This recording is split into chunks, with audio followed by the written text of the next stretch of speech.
Good evening, ladies and gentlemen, and welcome. I am Ketchup. And I am Mustard. You're watching Week 5 of the EU ESL Mortal Kombat X Pro League presented by Xbox. Before we get too much into what's going on today, I would love to talk about a bit of last week's mid-season showdown. Absolutely. Where, globally, we had the mid-season showdown for the European ESL Pro League as well, where the top 16 places of the league currently had a tournament of their own to decide who would get a direct ticket to be one of our 5 representatives in the top 16 Burbank finals that's happening in July. Madzin was the winner of that tournament, taking it over Lowland Lions Taco in a nail-biting 3-2 match point set, which was by far the closest finals we have ever had in this European side of the league so far, like by far. I mean, no doubt about it. I mean, Madzin really being the Noob Saibot player of Mortal Kombat 9. Sticking to his roots, going with Sub-Zero, Revenant Sub-Zero, because it's the closest thing he's going to get in this game. And it really is, it was an amazing set. It was an amazing set. You couldn't really call it right until the very end, where Madzin just got that Grandmaster corner pressure against Lowland Lions' own Taco. But I mean, it was a fantastic set. We all enjoyed it. I'm so glad that Madzin finally gets his chance to go back to the US and show these guys that he knows how to play. But speaking of an amazing grand finals, let's not forget the Fans' Choice tournament that happened just a few hours after the European mid-season showdown. That was amazing. That was amazing because it was actually Nivek from Greece and Foxy from the UK getting first and second. So Foxy taking that tournament, Nivek getting second place in my opinion, quite possibly the greatest comeback we've seen in Mortal Kombat so far of all games. Well, Foxy was seven games down. 7 straight games down. He was 7 matches down behind Nivek. Nivek managed to take up until 7 games a match point. Nivek managed to reset the bracket really convincingly, and then he got to match point. But Foxy just did something. He just did something in his head, and they managed to I can't even call what the adjustment was. I know Foxy said in his interview, I just stopped getting hit, and then I was okay. I guess that is always going to help you out. But I mean, I match point so many times. Well, I would personally just like to extend a massive thank you to everyone who voted for all 4 of those players in that tournament. I mean, I'm sure it's quite easy to underestimate how much of a difference you have made on these guys' lives with that.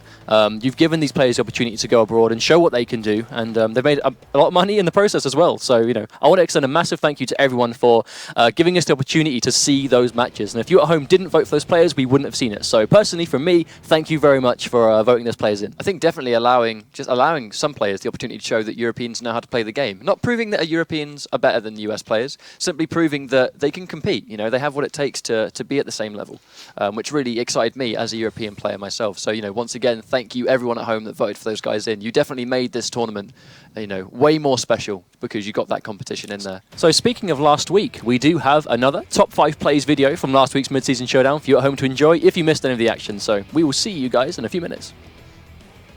Peggy 18. Here are the top 5 plays of Week 4 of the ESL MKX Pro League. Bella, no, he slides underneath. This is kind of an interesting matchup, I think. This is because it's that was so smart. Here we go, the corner game. Oh, no. Good block, and gets a nice punish there. Are we gonna see an X-ray? Nope. Oh, the meter burn. I was just about to say it didn't pay off, and then he gets the overhead.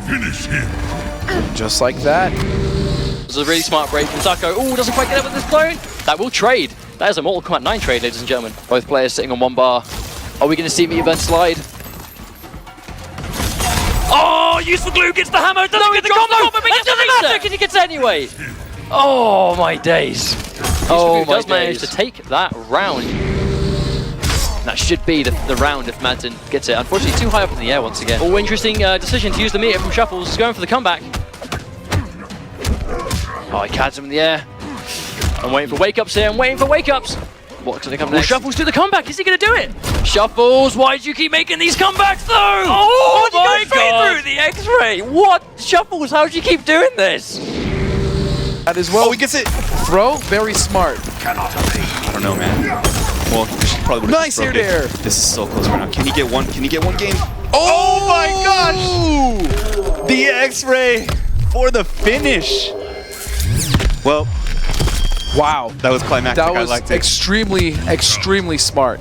Tune in to the ESL Mortal Kombat X Pro League presented by Xbox.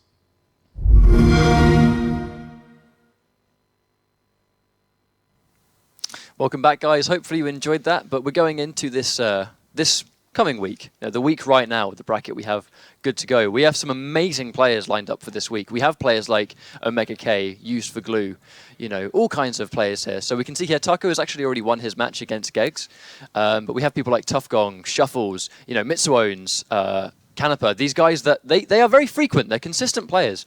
Fasol coming back as well.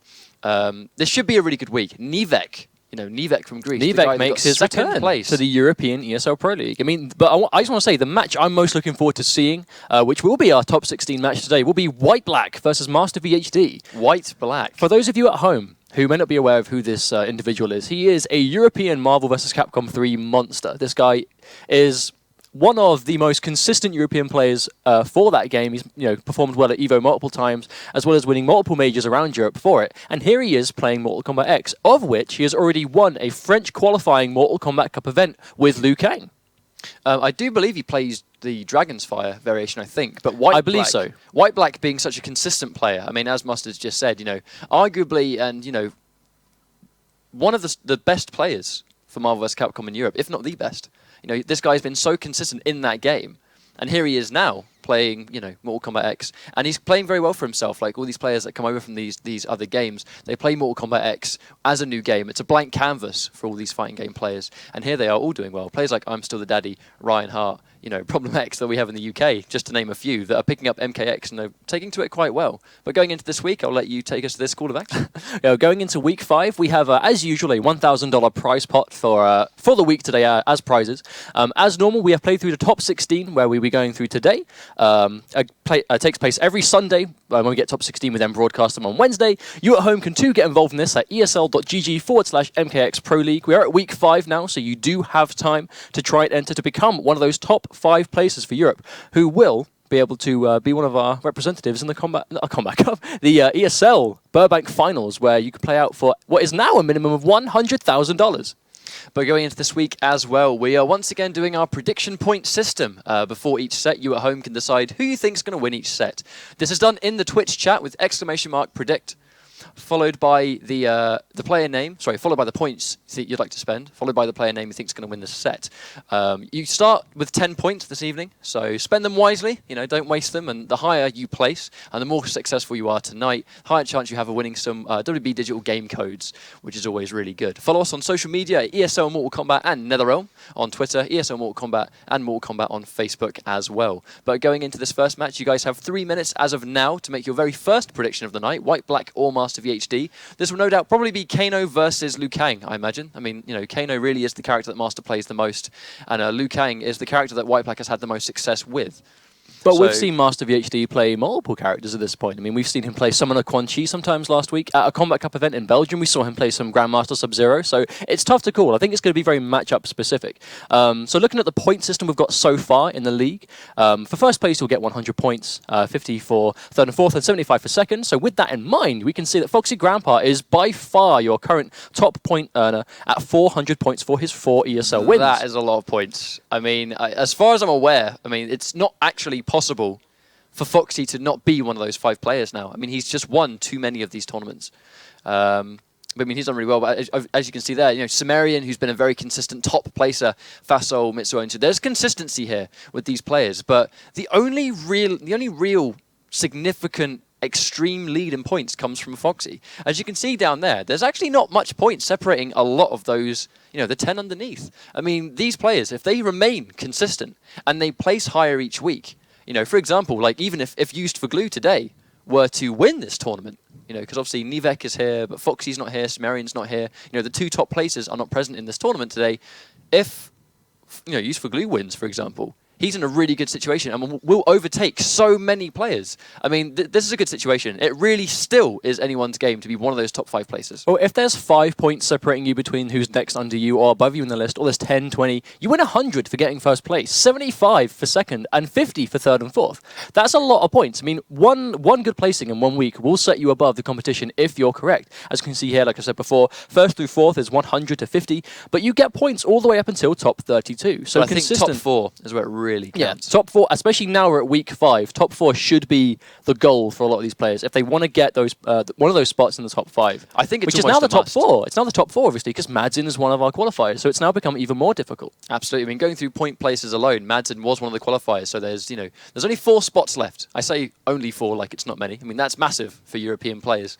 But, they But all when there's count. this many people all trying to Absolutely. get those spots, Absolutely. that's where it adds up, and it becomes really difficult, because at this point, players are really going to start bringing their A game because they've had time, and they can see the current point standing. They know who they have to beat, who they have to knock out. I mean, at some point, it's not even going to be about winning a lot of the time. It's going to be just seeing who's above you and making sure you place above them to then get that position forward. Trying to knock them out, make sure they're out first, I don't think anymore, though. I don't really feel like for a lot of these players, consistency is where it lies. I don't think it's no longer a matter of just getting top 16. This is a matter of you must place top. You must place top 4. You must place top 8. You must place within the area where the points are paid the most. And it's really starting to matter now we're in week 5. There aren't many of these left for season 1. There aren't many of these left that will decide which of the 4 players get sent. So if you're going to try and qualify now, you need to make sure you're playing damn well. Well, it's not even a case of if you don't place high this week, I'll bet like next time. It's if you don't place well this week, the guys that are currently 2-3 spots above you might place, and if they do, next week's could become even more difficult. So the pressure's really starting to add on now, especially if those players continue to place well too. I mean, we've mentioned this loads of times already, but it's important that these guys play well. Now we're in this point in the tournament, but this is where mistakes are really going to matter, though. Especially, absolutely. Not even as the tournament goes on. Like right from the start now, mistakes, combo drops, bad reads, punishable attacks, all that stuff. That's going to become really just punishingly hard to deal with now when there's this much on the line. I mean, need I remind you guys at home, there is a minimum 100,000 prize for the top 16 now. 50. That's been it has doubled in the last couple of weeks. And that's all because you guys at home, just to sort of remind you guys, the Cold Steel, Blue Steel Sub-Zero skin, which exists for this Pro League. By purchasing that skin, you contribute towards prize pots, for tournaments throughout the world. That's the reason we have a minimum $100,000 pot for the ESL finals. It's because of you guys at home that have contributed towards that. So thank you very much, and hopefully your continued support will could potentially expand on that price point even more. I would love to see. I mean, there's still time, and it's doubled from 50 to 100. So I'd love to see where it could go from here if it does. I mean, there's a lot of people buying that skin. Obviously, that's why the price pot's going up so much. But you at home, if you don't compete, but you'd still like to support your favorite players, you'd still love to support the scene and the longevity of competitive Mortal Kombat X. That skin is the way to do it. So pick that up today, support your favorite players, and I'm sure the game will be able to return the favour. Well, it's not just ESL that has these prize spots because of the crowdfunding. They've mentioned grassroots tournaments throughout the world. Combo Breaker has had a 10k pot. CEO in America has a 10k pot. We have Evo, an announced 50k pot for Evolution, this year, the World Finals, for all grassroots style. It's a wonderful time to be a Mortal Kombat player, that's for sure. Oh, undeniably. I mean, we have players like Foxy. I'm fairly certain Foxy Grandpa has made 11,500. He's got rich in from this a game. month and a half. He has made 11,500. But then you've got Sonic Fox. Mortal Kombat. Sonic Fox managing to win his multiple ESL events. He's just won the Commonwealth, where he's won $4,000 as well. Fatal 8 champion, $7,500 for winning Fatal 8. I mean, some of these players have made some serious cash, and the game's only been out for a couple of months. But you at home can get involved in all this. So if you think you can take these players you're watching today, or you just want to get involved, visit esl.gg/MKX Pro League, where you can sign up for these free-to-enter weekly tournaments. Where I think that's the key word, isn't it? Free to enter. Well, if you were to enter the last, the 3 after this one, and you were to place first in all of them, if you were to be just that hidden gem of a European player that we all want to see, and you come and you beat these guys, and you manage to get 3 wins, that's 300 points, you're going to LA. All it would take is 3 weeks. 3 weeks of wins, and you get the 300 points you need to just, dominate the points these current players have right now. Apologies for the delay at the moment, guys. We're currently setting up the match. Having some issues joining the game, I think, but we'll be setting that up, as soon as possible. It's a game I can't wait to see for sure. I mean, I really want to see Whiteback play. I've never seen him play, but I've heard so many good things. That's what I was about to say. I've heard phenomenal things about this guy's Liu Kang, but I've never seen him play, and I know he plays a lot of online in general, so I can see him being quite comfortable in the online setting. So I should think he could do really well. And it's also not only being acquainted to the online setting, but also being acquainted to the stress of tournament pressure. This guy has, although he's not been a Mortal Kombat player for very long, his realm has been Marvel vs. Capcom. I like the use of the word realm for that. I mean, it wasn't props for that one. It wasn't intended. It was just part of the sentence. But I'll take the credit for that anyway. But I think the fact that he's spent so long being in top of tournaments around the world for his game, really that will give him an edge too. I mean, tournament pressure is unlikely to get to White-Black, and at this point where he's still entering, he acknowledges he has very little points, but he is still confident enough that he can enter these tournaments and do well. That's why he's here today. You know, he wants his chance, and you know, here he is against Master. Well, it's like I said, if he wins or manages to place top 4 in the weeks to come, every week, he's going to go to Burbank. He's going to have enough points to do that, especially if the current top places he eliminates to do so. I mean, but that said, we've got Master VHD, who is currently just outside of the top 16 European places, just outside of it now.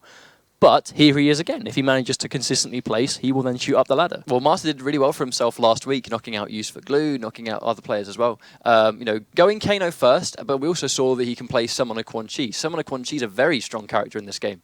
I mean, I still believe that Summoner Quan Chi could very well be top 5 material. Just through that touch of death factor. The reality of Summoner Quan Chi is if you get touched once... He needs to hit you in one trance. One trance. One trance. One touch that leads into a trance by itself. If you get tagged by a single trance, that will lead into the Bat Vortex. You know, obviously the Vortex meaning you put in a situation where you have to block. He can go high or low. The Bat makes it harder to deal with as well. And he gets more mix-up options from the Bat. And Master can play that character well. We've seen it. And he knows how to implement that too. So it's one thing playing as that character who's very strong, but if you're not really utilizing what makes the character so strong, it's not as, I guess, not as threatening. But once you've seen someone, a Quan that knows about the really hard Exactly. blockables, the meterless Vortex, just the crazy damage, just all that horrible stuff that just, when you're on the receiving end of, it just makes you want to turn your computer off. If someone knows how to do that in a setting where it's 3 out of 5 and there's this much on the line, then that's going to stress you out. That's going to be enough to think, I've just got to win. I've got to beat someone a Quan Chi in the hands of someone who knows how to play him. And that's just nasty when you're having to deal with that. I think, again, as you mentioned, in the stress of the tournament situation as well. But we don't just have Master and White-Black. We have other players as well. We have Omega K, for example. We are unlikely to see that match because obviously Omega K versus Use for Glue. So it's a top two 16 training game. partners trying to get through to that top 8 position. I mean, these guys play often, but Omega K has been in a bit of a character crisis for quite some time, quite Poor a few guy. weeks. I know that feel. He started out with Bujitsu Kung Jin, got quite bored of it very quickly after a couple of weeks.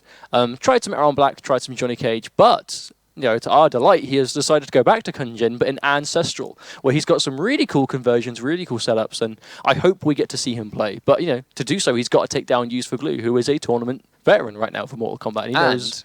Let's not forget that Use for Glue wants to win this. Because as we mentioned, all Use for Glue needs to do, for example, is win today. And he's in a good situation point-wise. He's top 5 if he wins today. He will be top 5 if he wins. And he's going to, he'll be returning every week as well. So, I think no matter who wins, they'll have a good chance because they've showed that, both these players have beat a lot of the players in this bracket. So I think if either one of those has the potential to do very well, but then they also have to take down Nivek. Nivek's been very consistent. Nivek was actually eliminated before top 16 by Omega K at one point. Obviously, Omega K now using a different variation. But that's not this week. And Nivek is there on the other side of the bracket. So if these guys manage to get their rematch, it will be in Grand Finals. You do wonder if it's going to be Greece versus UK in Grand Finals again. I mean, it's been a pretty recurring thing, really, Greece versus UK. But obviously, that's why, last time it was Holland versus Germany. The first time we've seen, a Grand Finals, which was not that, I imagine. But that's because, I don't say that's because, I don't mean to discredit anyone, but Sumerian and Foxy Grandpa, who are the two players that keep making it a Greek versus UK final, were not in last week. Foxy was obviously in LA for the fans' choice. Sumerian was unable to play that day, unfortunately, which was good for a lot of these players. That that was a good chance for everyone to get points. But Sumerian entered this week, and was it Mad Props that managed to eliminate? I believe it was Mad Props. I think the Jax player that we saw in the mid-season showdown last week. Great stuff from him. So again, we've seen them fight before. I think I could be wrong, but I'm fairly certain we've seen Sumerian fight Mad Props before. Okay, looks like we'll be getting this set up very soon for you guys. Looks like White-Black's doing some. I'm just going to watch. Oh, he dropped his combo, unfortunately. But I'm sure that won't set any tones for the match to come. I'm actually really looking forward to seeing this guy's Liu Kang. Well, he plays in Dragon's Fire. If it's Dragon's Fire is the flashiest variation by far. I mean, obviously, I know Duelist hasn't really been explored too much right now. People say Duelist is quite weak. I've not really seen it, so I can't really comment. Flame Fist is the other one, isn't it?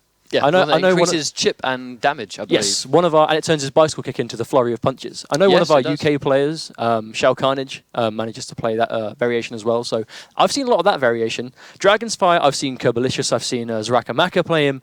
But I know White-Black is a Marvel player. He's used to pressing a lot of buttons. That's what you got to do with Dragon's Fire. That's his thing. He presses buttons. I mean, it's a good character for him because I feel like Dragon's Fire is very fundamentally strong too.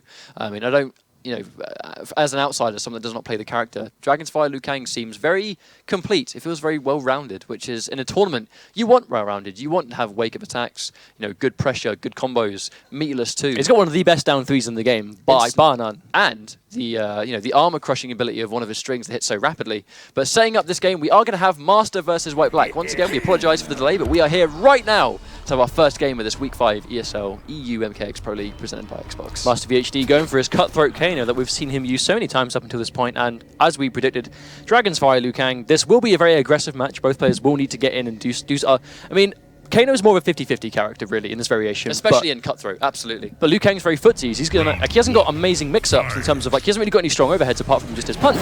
However, you know, he is amazing on the ground. Oh, instantly checks it with that wake-up straight kick. But I do wonder, because the low fireball has really good counter-zoning properties. A lot of the low fireball properties will actually go underneath attacks. Good break from Master VHD. No doubt White Black would have turned that into a meter burn bicycle kick. Oh, full screen meter burn. Oh, good block in that mid-string there. Oh, using the down one advantage. Oh, there's the cancel to throw. Really smart stuff. Obviously, in Dragonfire, the ability to dash cancel his fireball. And that really increases his pressure and his combo damage if you have the execution to pull it off. Tries to punish, doesn't quite get it. He confirms into the meter burn knife just to make himself safe. There it is. Oh, doesn't use the bar. Oh, yeah, really good setup into the throw. I mean, he could have gone for the bar to get the combo, but he decided he's going to save it and go for the throw, which also would have taken the game, and he had enough health to make that risk. I agree with that. I agree with saving the bar. Oh, tagged him with a jump kick. Can't get full combo. Tagged by the overhead. Oh, confirm into meter burn knife. Good stuff from Master, but White Black opts to break. Just to get out of the corner as well. He's now sitting nice, far enough away. Risky, though, doing an instant break into a straight kick. But Master trying to look for a punish there. That will be a conversion. Lovely hit confirmed now. Hard knockdown. Leaves it neutral. Nice bait. Oh, backdashes the down 4, but Master keeping that corner pressure. Good block on the low there. Tags him once again. Kano's down 4 being such a strong attack. White Black with a down 2 to punish neutral jump punch. Really good reactions. Oh, good block on the jump in, but caught pressing buttons, and Master goes in for the throw. I wonder why he was pressing buttons there. He didn't actually have a bar to armor, so... Oh, nice escape. The important thing there, yeah, he's lost the round, but he's no longer in the corner, and that's where all the damage came from. Master VHD now hasn't got any bar, though, so his damage is going to be limited outside of a 4-2 conversion. Oh, crouches under the bicycle kick. Oh, okay. Okay, we got those. Goes into straight kick. Tags him with the back. Is that the back one, I believe? One of those normals. There's a back one. Doesn't confirm into any normals or specials. Just tagging him, I think, there. Oh, tries to confirm. Unfortunate whiff. I think White Black may have thought the entire string was going to hit, which just went up to the bicycle kick. Master dropping that very important conversion. I mean, he would have forced White Black to use the bar on the break. Oh, goes to the meter burn bicycle kick. I'm not sure if that's safe or plus. I mean, that's something I'm not really too familiar with, but I see a lot of Liu Kang players meter burning that on block. Lovely hit confirmed. Realizing it's been hit. Here comes the hard knockdown. White Black sitting on full bar, though. We may see an armored reversal. And right to say, here comes the meter burn bicycle kick, throwing him into the corner. Very smart stuff from White Black. Oh, he was tagged. Oh, good throw from Master VHD. Oh, this might be the touch he needs. This will be the game if he doesn't drop this. And he won't. Master VHD takes a game 1. Really good game there. Not only does he get the clutch throw break, I mean, he got hit by a lot of throws, but that one time he could not afford to get hit by a grab was right then, and he gets the throw tech. Throw tech tags him with that string, hit confirms it into the bar, getting the damage he needs, and just goes straight into the kick into the hard knockdown ball, which, you know, easy combos, good damage, knowing it was going to take it. Smart stuff from Master VHD to acknowledge that was the thing. I mean, I don't think we're going to see a character change. I know White Black is exclusively a Liu Kang player from what I've seen and from what I've heard. But I mean, it was a good game. It was really close. So I don't really think it was a fault of the character. I think it was just, you know, just generally getting outplayed in those grounded situations. I think so. I mean, it wasn't even a result of 50-50s we saw. It was just kind of Master tagging him with strings, you know, whether it was a whiff punish. The hit confirms, very important, seeing that a string's been hit, and then hit confirming into the meter burn knife. You know, sometimes we saw some very clutch hit confirms there that we never see Master go for a meter burn knife outside of a combo. He is always looking for that hit confirm. But going into this next match, looks like we are going to have Dragon's Fire. Tagged him with the down 4. Oh, and there's a down 2 to Anti-Air, but Master did manage to bag himself first hit, which will be a big deal with the meter he's got now. Oh, rushing the throw. That's the thing. If you enforce a projectile threat and they're waiting for a projectile, run-in throw is actually quite viable. Oh, he tries to whiff punish, but gets caught by the string anyway. Hard knockdown, 27%. Gets tagged by the low, has to break this. Nice break. Master's execution is on point today. Hey, we mentioned the importance of not dropping a combo. Good block on that low. Obviously go for the meter burn knife just to leave standing to go in for the 50-50, which would have done enough damage to win, but a good block on White Black. Amazing throw tech. Oh, good White trade. Black opts for the wake up low fireball, but doesn't quite manage to get it in time. It does trade. That's the shades of Mortal Kombat 9, the wake up low fireball. Absolutely. Master, though, playing very strong right now. Oh, a lovely bait there from White Black. Just waiting for something. Ah, tags him with the low. That was not a combo. It was a true reset. Oh wow, dash cancel into down 2. Maybe just read the jump. Really good stuff from Whiteblack though. Master VHD sitting on a life deficit right now. Whiteblack has managed to get himself the screen to poke, and there's a forward 2-1. Oh, into Meteor Bird Knife once again. The corner carry goes to the power up. Oh, wake up from Whiteblack just to stop that momentum. Acknowledging that if he's going to go for the damage increase, he's probably going to press a button. Interesting use of the wake up there. Running down 4. Whiteblack jumping out of a down 4. I mean, that might be something Master has to remember. It's going to be very hard for Master to take this round. Yeah, and just like that. Not really in the corner, because Whiteblack isn't very far away. Sorry, is pretty far away. Master is sitting at 2.5 bars right now. That's enough to do damage. Oh, good blocks there. Building a bit of bar. Trade in Master's favor, but now here comes Whiteblack with the full screen counter zoning just to go underneath. Lovely anti-air on that straight kick. Oh, and there's the dive ball. Master just challenging the anti-air attempts. Oh, catches a cross-up, but no conversion into the low, though. He gets it this time, but a good break for Master. I think Master tried to anti-cross-up there, but got hit by the jump in for his troubles. Oh, tag down the low. A down 3, so good with Liu Kang. Oh, that's to be a full whiff. That was not a whiff that Whiteblack wanted, but a combo drop. That was a very costly combo drop for Master. We were just talking about his execution. I hope he doesn't regret that in the setback as the game goes on. I mean, if Whiteblack takes this round, that combo could have been all he needed to win. Oh, yeah. Oh, no. Yeah, hate combo drops that put you in that situation, you know? If he landed that combo, that would have been a full conversion, good damage, hard knockdown, and Whiteblack would have been in a very bad situation. But unfortunately, you know, very fortunately for Whiteblack, Master does drop that combo, and Whiteblack takes the game. But that's the worst. But that's the worst kind of combo drop, is the combo drop that results in you actually taking damage and being punishable. Because if you've got a combo, you've likely punished a move, whiff punished a move, got a good jump in, you know, you've made a read to get some sort of conversion. So if you then drop that combo only to eat damage yourself because of the drop, then you've effectively just wasted your good play and taken more damage than you would have anyway. Well, making the read is one thing, you know, it's always a weird thing when your read is correct, but the damage doesn't quite complement the read that you've just made. In that situation there, you know, he got his hit, he got the hit he needed, he just needed to land that one important combo. I mean, his execution has been really strong up until that one moment, and unfortunately, that one time, he couldn't afford to drop the combo. One time is all it takes, that's the issue. One time is all it takes to just throw that round against you. And now, you know, we're sitting at 1-1 right now, so good adjustment from Whiteblack. Oh, blocks the down 4 this time, but oh, stands up into a knife. Good block on the low. Oh, gets tagged by it. That'd be a full confirm. Full combo from Whiteblack. Oh, 33%. Chunky stuff. Oh, does not respect the wake up from Master though. Lovely throw tech. Master no doubt trying to throw him into the corner at the cost of damage, but Whiteblack getting the throw tech. You can actually tech throws on hit on this game. While you're in the middle of a juggle, you are completely able to tech. It's still a 50-50 what direction, but something a lot of players are beginning to adopt is to just, you know, tech throws while you're in the air, just in case. Just in case, and it pays off in moments like that. But another break. Master thinks this round can be his. He's looking at a bar, almost. Oh, lovely hit confirmed, leaving it there. I thought that. I wasn't sure if that string was punishable. Whiteblack got a couple of uppercuts, but I wasn't sure if Master was pressing a button. Oh, actually blocks the first hit, but then hit by the second. Wow, Whiteblack taking round 1. Round 2. I love that smack talk. I love how the voice lines are different depending on whether they're Revenant too. I mean, that's a really nice touch. There's dash cancel to throw once again. Good stuff. Throws him into the corner. Now the question is he going to go in, or is he going to just play this counter zoning game? Is he going to harass him from far away? Well, Whiteblack's obviously respecting air cannonballs at this point, but that's when it gives Master some time to just forward dash in, throw some knives. But there we go, manages to catch the forward 2-on-2 into Meteor Bird Knife. Hit confirm, hard knockdown into the ball. No wake up attack from Whiteblack. Oh, tries to anti-air, but unfortunately does get the whiff. And now Master finds himself in the corner, which is never where you want to be. Messes up his dash cancel though. Very fortunate there for Master. Master just trying to open him up, but Whiteblack defense on point, but he has managed to eat a combo right now. This might be round 2 for Master VHD. Master playing the full screen game. I mean, why would he go in and put himself at risk? If he one knife, he would take this round. Oh, wow! So okay. Whiteblack, he made the read with a neutral jump punch, but didn't quite get the punch out in time, and he eats the airball. But he's sitting at 3 bars of meter, which is all like Liu Kang needs to ruin your day. Catches the down 3 on hit, there we go, catches the low. Meteor burns it this time, goes for the damage. Hit confirmed from Whiteblack. This will be a hard knockdown into the corner. Lovely hard knockdown there, 40%. 40% from Liu Kang. Meteor burn. Oh, costly bicycle kick there. 2 bars on that one. Oh, lovely uppercut. Just getting rid of any pressure there. Challenging that button press. This is going to be difficult for Master to pull back, I think. He's going to go for the bar, of course, to go plus frames. Good backdash, reads the throw, Master. Good stuff. Oh, there's the low punish from Whiteblack to take game 3. 2-1 now to Whiteblack. Whiteblack's made an adjustment here. I mean, he's not getting tagged by as many hits. He's being a bit more careful about how he positions himself from far away.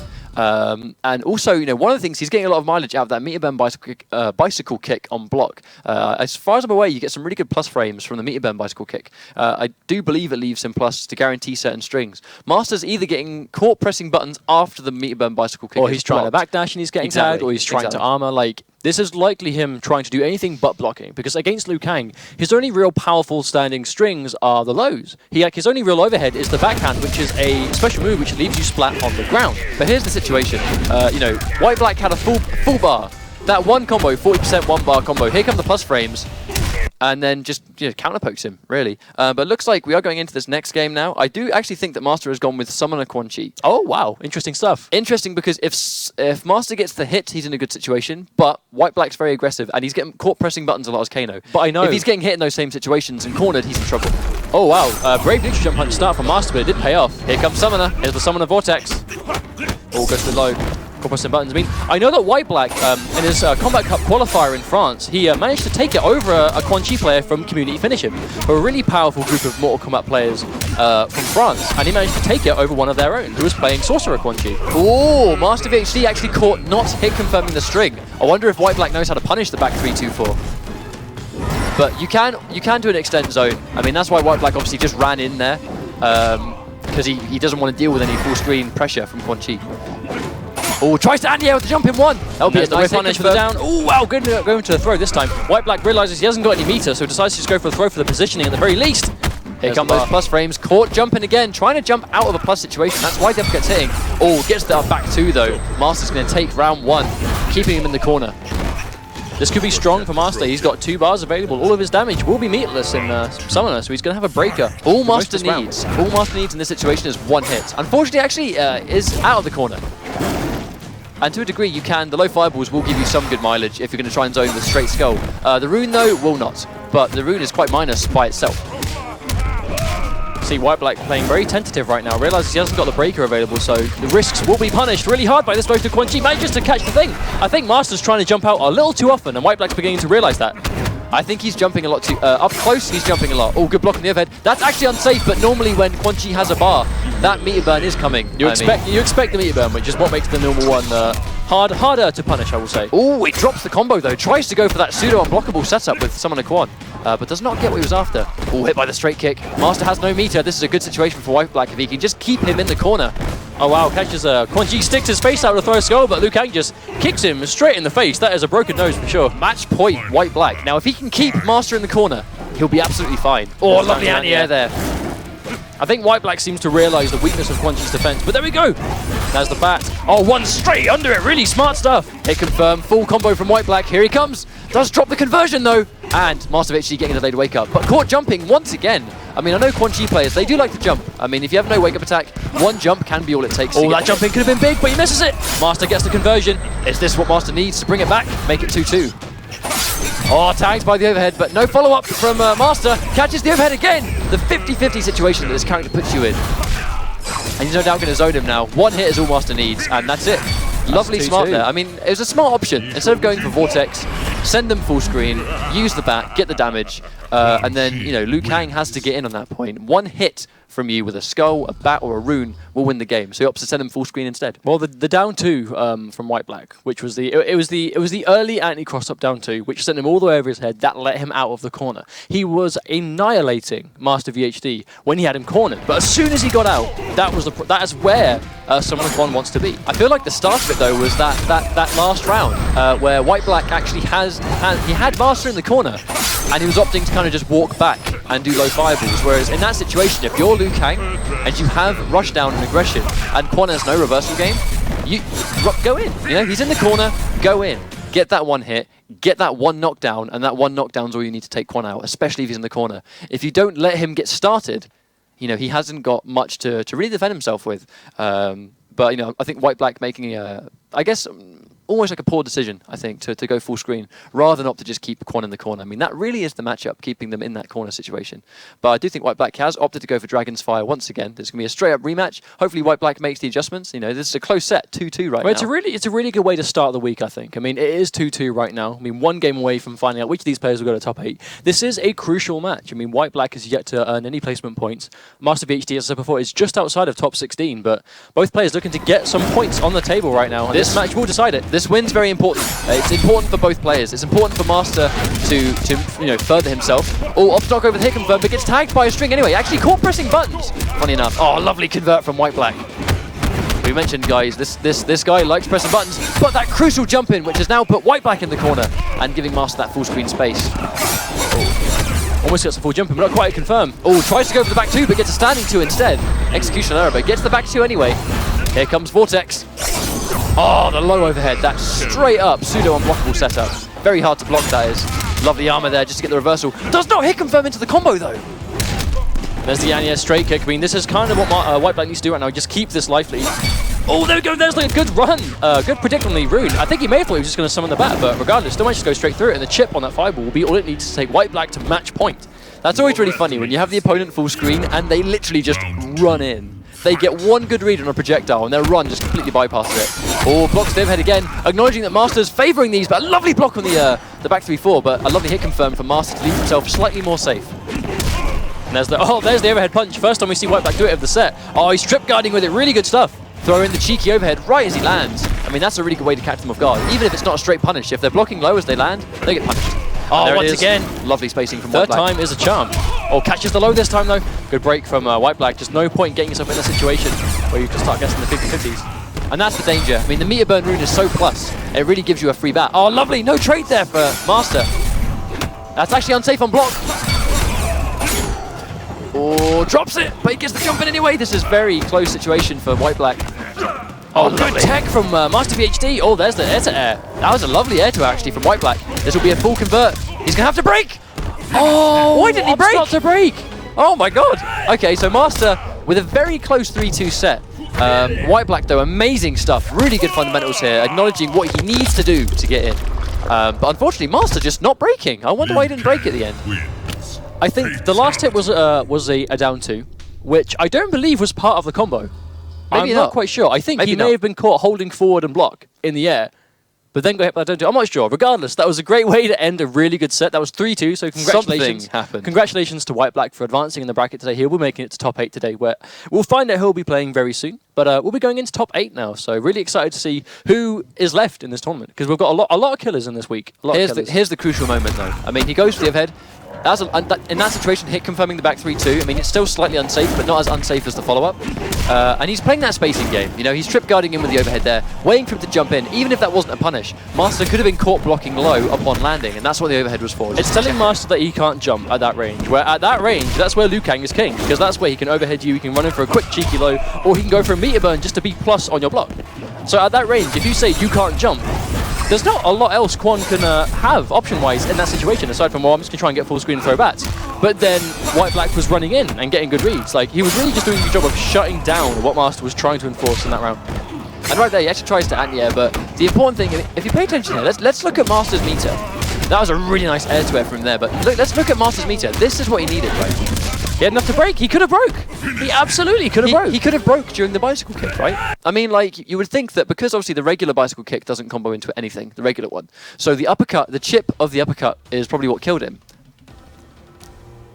The chip of the uppercut is what took him out there.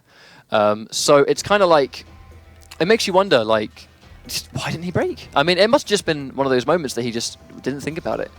Very costly thing there, but we're going to be going into the next game now, which is going to be Canepa versus Fasol. Canepa and Fasol, two very consistent players. We've seen them here plenty of times. Fasol, you know, with a very, very strong buzzsaw, Kung Lao. This guy's been here the entire time. Doing well, almost getting top 16 every single week, but just not, as of late, making those kind of like, you know, those top 4 placings like he did in earlier during the week. But his early placings have managed to bag him a spot in our current top 5. So he's doing well for himself right now. He's already managed to make top 8.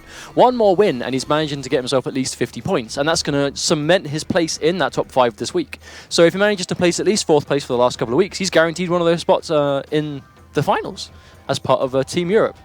You now have 3 minutes, everyone at home, to make your predictions. Who do you think will win? Will it be Canepa or will it be Fasol? Both players we have seen plenty of times in this league coming up, but we haven't seen them for a while. We haven't seen them for a couple of weeks. So I'm really looking forward to seeing how this set goes. You now have 3 minutes to make your predictions. Best of luck. Remember, there are copies of Warner Brothers digital games to be won, so good luck. Hopefully you guys are successful. It's always nice when, it's not just the players that are walking away with stuff. You can watch video games and win video games. Basically, yeah, it's a good trade to take. A really good stuff here. But I mean, one of the things that really excites me about this league, especially in Europe, I mean, Europe has so many countries that are being represented.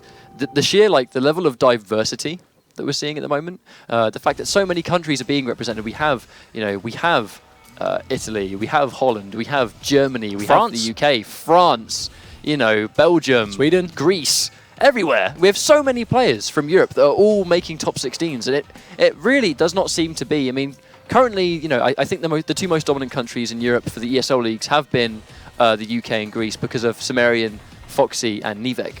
But, I mean, it's getting closer and closer each week, and it's really good to see. I mean, even in this bracket here, we have a lot of countries being represented by so many good players. I mean, they're all doing their countries proud by just being here right now. Well, I'm pretty sure that every week we say that was the greatest Grand Finals we've had so far in Europe. It gets better and better. But that's because it is improving each week. It is getting better and better. We're having sets go down to 3-2 last round. That's what you want in a Grand Finals. Like, no one wants to watch 3-0 sweeps. That's just not as hype. It's not as exciting. Especially boring. when the players deserve to be there as well. It's boring. When they've beaten so many opponents to get to Grand Finals, to see them just lose 3-0 is usually a bit disappointing. But each week, that's becoming less and less the case. As we're seeing players improve, find out they are playing for $100,000, and that's really kicking in, and we're seeing some really good play, really good execution, really good fundamentals, and here we are at week 5, where it's looking to improve even further. Well, I think that was probably one of the strongest first games we've ever had. A lot of the time, our first games will be 3-0 sweeps, or, you can see nerves getting to a lot of players, but, this is now we're at a point where everyone needs points. They need points to be one of those top 4 players that are going to be going, because, just to remind you guys at home, Madzin won the mid-season showdown for Europe last week, so there's no longer 5 spots for Europeans to go to ESL finals. It's 4 spots. And there are so many players that are so close together with points. These results, these top 4 results that these players must get now. I mean, it's no longer placing in top 16. You've got to be top 4 or you're not going. And these players acknowledge that. We are seeing the level of play has already improved. I mean, hopefully here we're going to have a really high-level match. I mean, Fasol obviously knows what he's doing with Kung Lao. Canepa, I do believe he plays Shinnok, I think. But the quality of play will be generally improving because there's so much on the line, and I think the players are starting to realise that. I mean, if I was in this top 16 and a couple of matches could decide whether I potentially win 100k, I mean, that's a big deal. Wule. Wule. Hashtag Wule.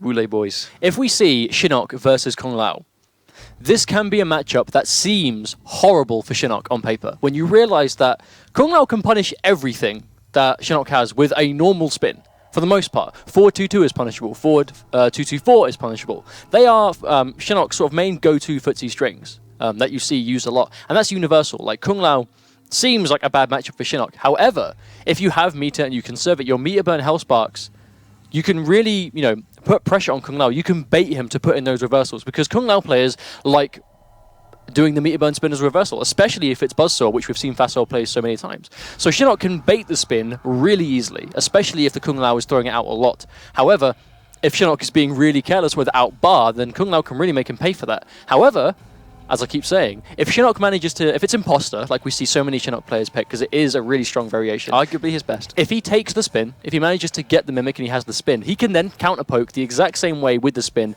as Kung Lao can do to him. So it then opens up a lot of options for him, especially after low hat. You can just mash out spin, and if he tries to press a button, he'll get hit by the spin. That's just the way it's going to work. So I think it's going to be all about how you manage the spin once you've got it, and how you manage your meter, because without bar, it is a nightmare for Shinnok to deal with. But and with if it, you have Kung bar, Lao will die. And if you have meter, I mean, the importance of hit confirming, I think, is very important here.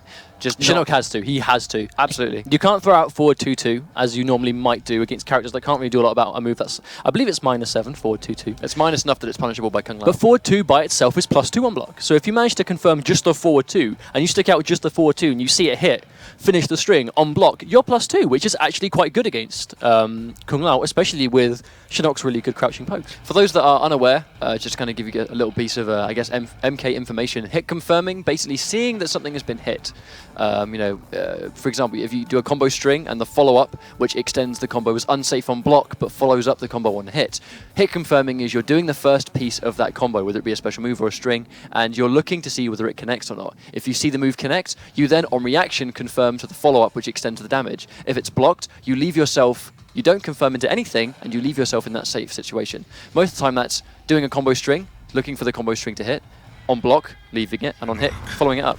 We're going to hopefully see Kanapa do a lot of that if Fasol knows, especially now he's in Tempest, if he knows to punish Kanapa. I say Fasol's made the swap to Tempest Kung Lao. It's kind of like Fasol is following in Foxy's footsteps. I think he's just following in the general Kung Lao footsteps as well. I mean, we see Tempest, we saw it pick, DJT, Yomi DJT and Yomi Forever King both play Tempest Kung Lao, and they both do very well for themselves too. I think Fasol is just generally paying attention to what everyone else is doing. Not saying he isn't original, but no doubt this guy went into Tempest the day it was buffed and looked for tech by himself. But I think if it's working for everyone else and you're a competent Kung Lao player, why wouldn't it work for you? I mean, it's a good choice to go with.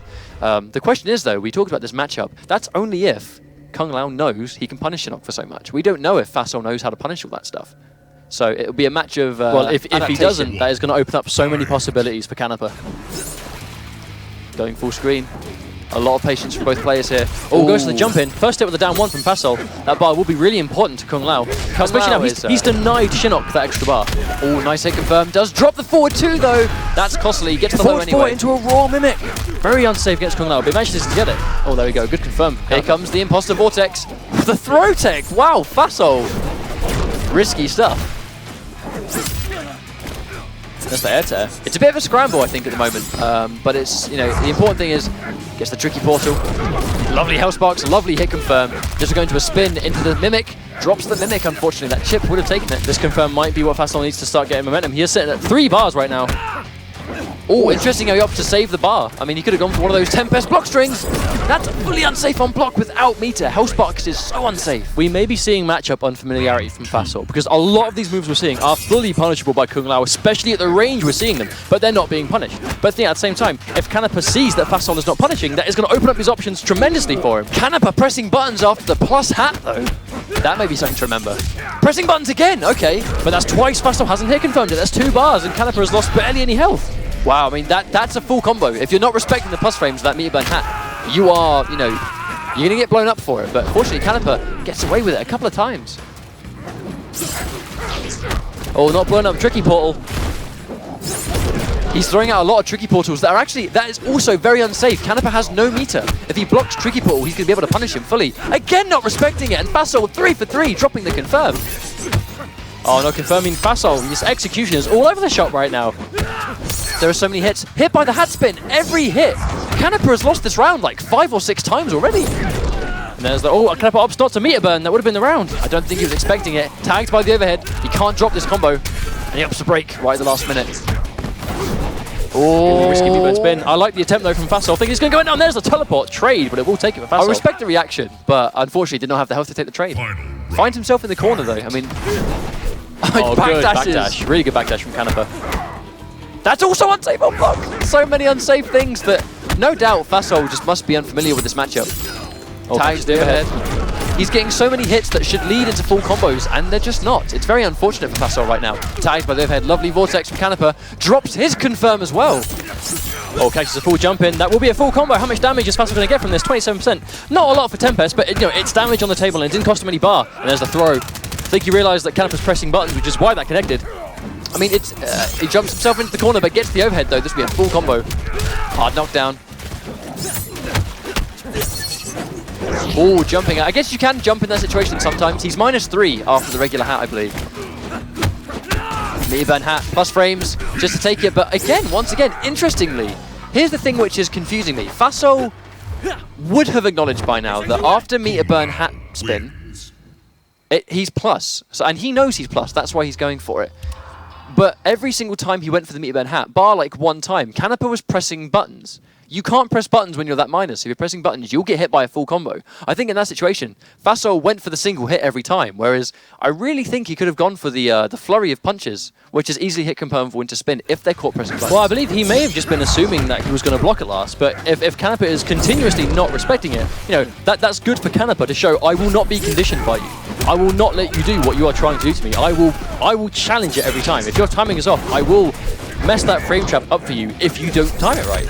And you know, time and time again, Fasol, he's catching the timing, but he's just not expecting him to be doing anything aside from blocking. Against Tempest Kung Lao, he doesn't really have any lows you have to respect aside from crouching pokes. It kind of makes you wonder why Canepa's actually pressing buttons in that situation. I mean, just take the mix-up, you know, it's not really a mix-up as such as it's just block pressure. All tags in with their first hit. First hit, very important. Denying Shinnok that extra bar of meter to make himself safe. But then again, saying that, Canepa playing very unsafe and not being punished by Fasol. We've said this time and time again, high risk, high reward becomes low risk, high reward when you're not being punished. Oh, Canepa caught pressing buttons in between that. Fasol remaking the adjustment here, just like just raw aggression. Oh, a lovely read on the armor, but gets tagged anyway. Oh, wow, that was a free whiff punish, but not taken. Going for the string again, but Canepa finally blocking that. Convincing first round from Fasol. I think Fasol's realised that if he gets in his face and Hell Sparks don't become a thing, then, you know, Tricky Portal hasn't got to be worried about, and neither does Hell Sparks. If he's point blank and there's a teleport trade, luckily both players do manage to stay safe. Oh, good block on the overhead. Lovely block. Oh, nice punish there. Here comes the Vortex, tags him low. Hit confirm into Meatburn Hellsparks, is going to a spin. Does not get his spin! You need to land your combos in that situation, otherwise you're letting them out of the blender. There's Tricky Portal once again. Oh, a nice hit confirm there from Fasol. Thing is, when Tricky Portal, oh, wonderful wake up spin, that's what I'm talking about. When you have the spin, you then become as threatening as Kung Lao in that situation. And really, really good acknowledging from Canepa. Oh, nice smart stuff. Doesn't have meter, so he can't hit confirm, but the chip of the Hellsparks will take it 1-1. Here we go, final As soon round. as Hellsparks come back into play, Fasol seems to be struggling with them. Oh, caught the overhead. And that's a lot of damage from the overhead too.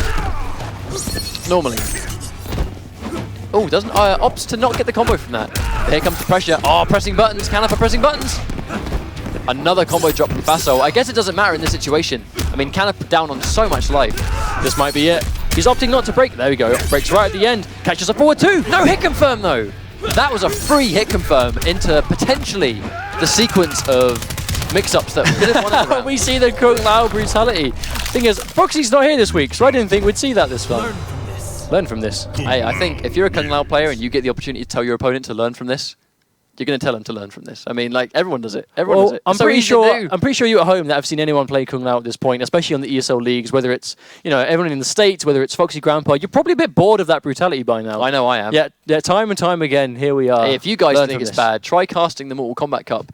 Like 3 tournaments where Foxy was present, and he did it in every single game. Not just this one. I mean, I'm fed up of that by now. It's a cool brutality. I'm not going to lie, when I first saw it, I was like, oh, that brutality is amazing.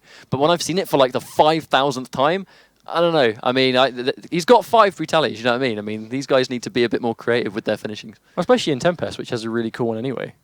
Yeah, Tempest has a really cool one. It just cuts them into pieces. It involves the meter bend hat, doesn't it? No, that's that one is hat trick. Is hat trick. If you get the last hit with a returning hat, it just makes soup out of him. It's very cool. A hat trick is actually a variation we haven't seen, but it is going to be Shinnok versus Kung Lao once again. A costume again. change from Canepa, summoning his samurai roots. Oh, a nice hit confirm there. Gets the low. Here comes the mix-up. Oh, tags him overhead. Drops it again! Canepa needs to land these combos, but a nice hit confirm on those Hellsparks. Serve me and live. There's a throw. Fasol opting not to break. I mean, good idea, because in that situation, if you try taking a throw and get hit by either the low or the overhead, if he's got bar, you are dead. Okay, so Fasol caught jumping. I mean, if you do Hellsparks and the opponents wake up and they jump, they will get hit by those Hellsparks. Canepa really, really good adjustment right now. Oh, just a raw spin! What a read. But he lands on the vacuum effect. Full combo from Fasol. Unfortunately, doesn't quite get it, but that'll be a nice hit confirm anyway. Full combo, knocking him on the ground.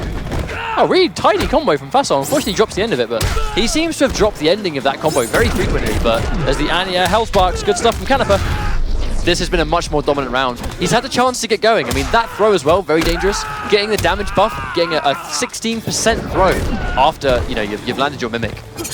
And that in itself is 50-50 because you can throw behind or in front. I think Canepa's trying to down 2 that on reaction, but it's being quite late because he's getting hit by the overhead time and time again. Ooh, caught by the armor there, but doesn't get the follow-up. I guess he was jumping. Oh, blocking there, just trying to respect the spin. Very unsafe low, but does get the 50-50 there.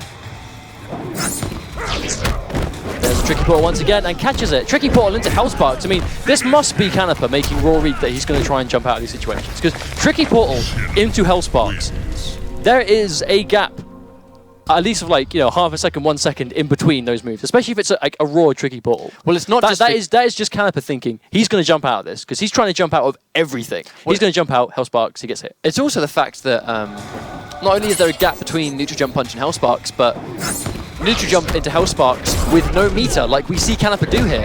Going for those Hellsparks, I mean, right there the chip would have killed, so it's fine, but Hellsparks is so unsafe on block. I mean, it's kind of strange how we're especially when you're playing as Kung Lao, especially in Tempest as well. When you can punish everything with Kung Lao. I mean, that's a lot of damage too. Hit confirm into good damage. That's 40%. These Hellsparks that he's blocking and not punishing could be 40% meterless in Tempest into a hard knockdown every time. For every single Hellsparks, he could punish those. But unfortunately, Fasol just not punishing the Hellsparks. It must just be matchup unfamiliarity, though, because when Fasol gets his game going, he is doing absolutely fine. Once Shinnok starts putting the pressure on him, he seems to be crumbling, which is normally matchup unfamiliarity. Once they get going and you start falling apart, that's because you don't understand what's going on. But if if you're laying into them and you're winning, it's because you understand what your character can do and what at least the defensive options are. But going into this next round, it looks like Canepa did get that first hit. Shinnok getting the first hit bonus is very, very important for him.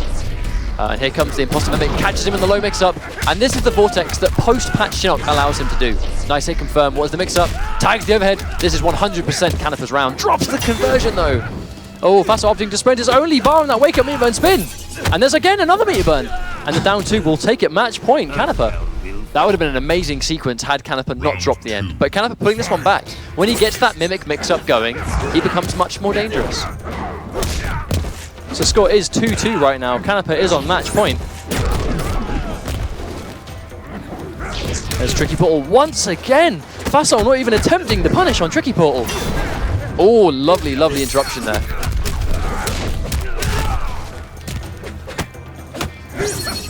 That one into the hat spin. No confirm from Fasol. Gets the air to air, though this might be it. Oh, drops it again, unfortunately.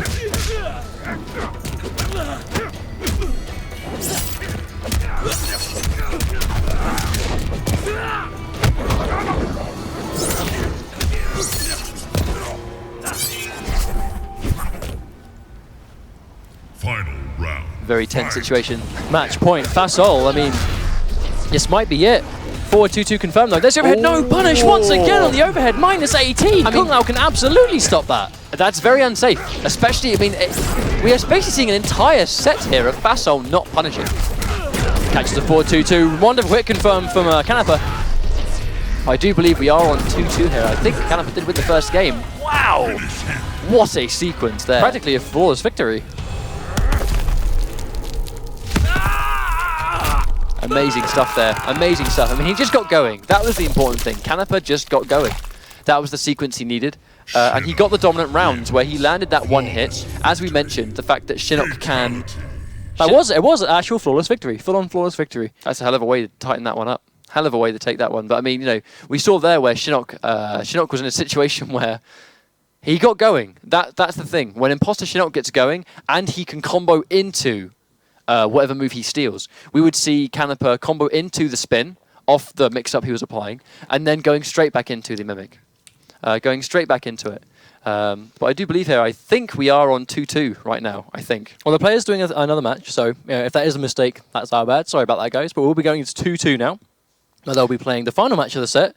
So again, Shinnok versus Tempest Lao. I mean, Fasol has to make a big adjustment here if he's going to be able to pull it back, because when Tricky Portal is an option that's not being punished, he has unlimited mobility over you. When Hellsparks are an option that's not being punished, he covers mid-screen space and builds as much meter as he could possibly want. And when he's going into the low into Hellsparks or overhead by itself, and that's not getting punished, it is all free for Shinnok. Everything he does is free, no risk, nothing to be, Well, we've said this before. I mean, I literally just said it earlier on, but it's something I will always say when it comes to people that are not punishing things. A high-risk, high-reward playstyle becomes low-risk. No risk. Absolutely no risk if nothing's When being you're punished. not being punished, you get free mix-ups. You get free everything if it's not being punished. Unfortunately, Fassel being put in these situations where he could very well punish these moves, and he just isn't. Like, right there. Normally, I mean, it's, in that situation, they can always meter burn it on block and blow you up. But Fassel not punishing a single thing, unfortunately. Like, that is fully unsafe on block. Fully unsafe on block. The thing is, when Canepa has bar, he is likely expecting the meter burn. But when it doesn't come, he is unsafe. However, if you're caught pressing buttons, he decides to really delay the meter burn, you get hit for it. But if he's got no bar, there's no reason not to. But catches the overhead teleport, but drops the combo. Fassel with these very, very costly drops right now. Here comes the meter burn, tagged by the low once again. Canepa building so much meter. Here comes the mix-up, doesn't get the conversion again. This could be the overhead that Fassel needs. Nice grab. Really good throw setup from Fassel. Now, because he's in Tempest, this combo, if he tags an overhead, may kill. Ooh, Canepa blocking low, and overhead would have actually taken him. Match point, Canepa. Canepa's sitting at no bar right now, though. He's going to have to be very, very careful. You almost wonder why Canepa's blocking low against Tempest Lau. Oh, tries to punish, but doesn't get it, unfortunately.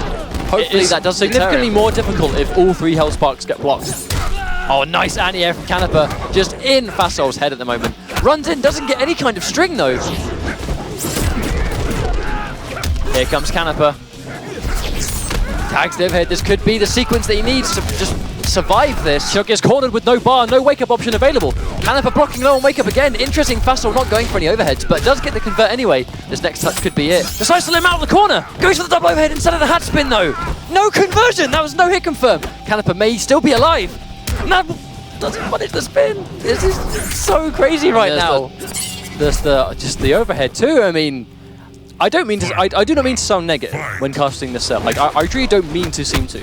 But in this situation when there's so much on the line, you need to punish mistakes. I mean that spin could have been such a huge punish. Catches the overhead, good stuff this time. Oh, wonderful combo from Canepa. Amazing conversion from Canepa. Catches the overhead. Fassel has to break.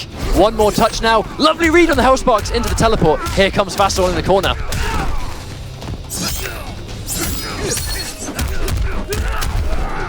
There's the spin. And he drops the conversion, but he gets the overhead anyway.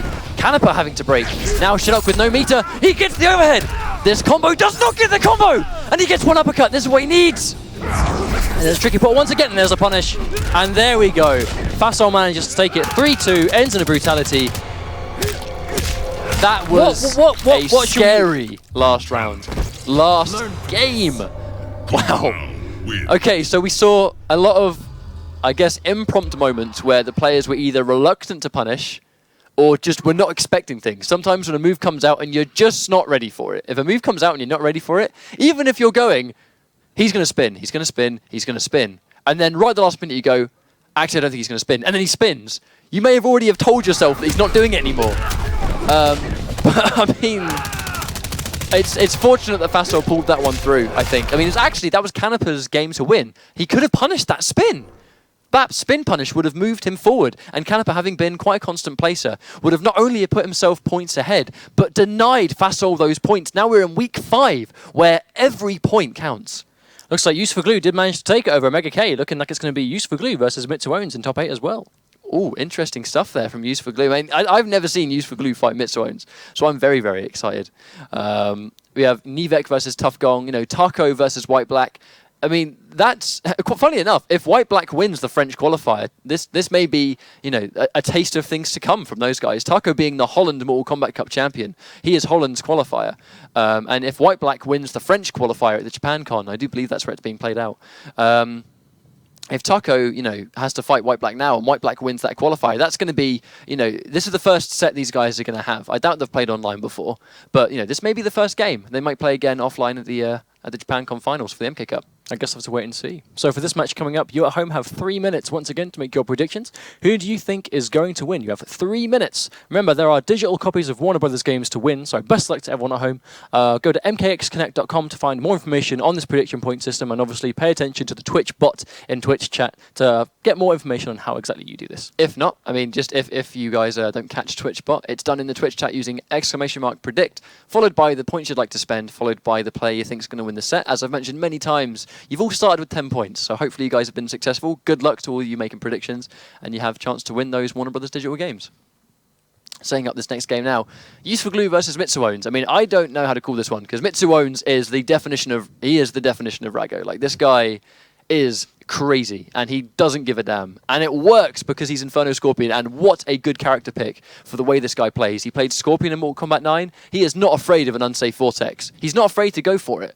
He spent MK9 doing the same thing with Vanilla, with Scorpion in 9, and Scorpion being more viable now than he ever has been before. So Mitsuones is no doubt gonna, we're gonna see a crazy, risky style, which has paid off for him. Sometimes it will pay off for him, and sometimes he'll lose 3 straight. But that's the price you pay. I think he is not afraid. When you're willing to play that risky, because you have to accept. You have to accept that your risks and your reads, even though you are willing to play so punishable, if you're willing to do that, you have to accept that. If I'm willing to let this win me games, I have to be willing to let it lose me games as well. Like, you cannot have one without the other. If you play risky, yes, you will win big, but you will lose just as hard if your opponent blocks correctly. I mean, that's always the way. I mean, Scorpion having those 50-50s, that Inferno letting him get more damage on them as a mix-up. And Hellfire gives him guaranteed chip, which could arguably give him more damage on a 50-50, or any kind of mix-up because of guaranteed block damage. But Inferno just gives him raw, meterless combo damage that, you can combo into Spear, you can combo into low minion, because as long as you do the jump 2-1 into the minion behind, which is equally as plus on hit, you can get good damage for no bar and put them in that Vortex situation again, just through guaranteed damage rather than block damage. There's always this, what's better, Hellfire or Inferno? They're both very strong. They just do different jobs. Scorpion, all 3 variations will Vortex you. It's just that the variations let you do the Vortex slightly differently. But, speaking of characters that are more viable than they've ever been, Useful Glue plays Sub-Zero. Sub-Zero. But what variation? That's what I think. I mean, this guy has played a lot of Cryomancer, but I know he believes that Grandmaster is just simply the strongest variation now. We see that by far have the most success. Useful Glue was not happy with last week. I mean, we spoke to this guy a lot. He was disappointed last week. I mean, he was very confident, but I really feel like, a mix of executional errors and the fact that he was playing Cryomancer where, the stuff that he picked Cryomancer for just didn't really give him anything last week. We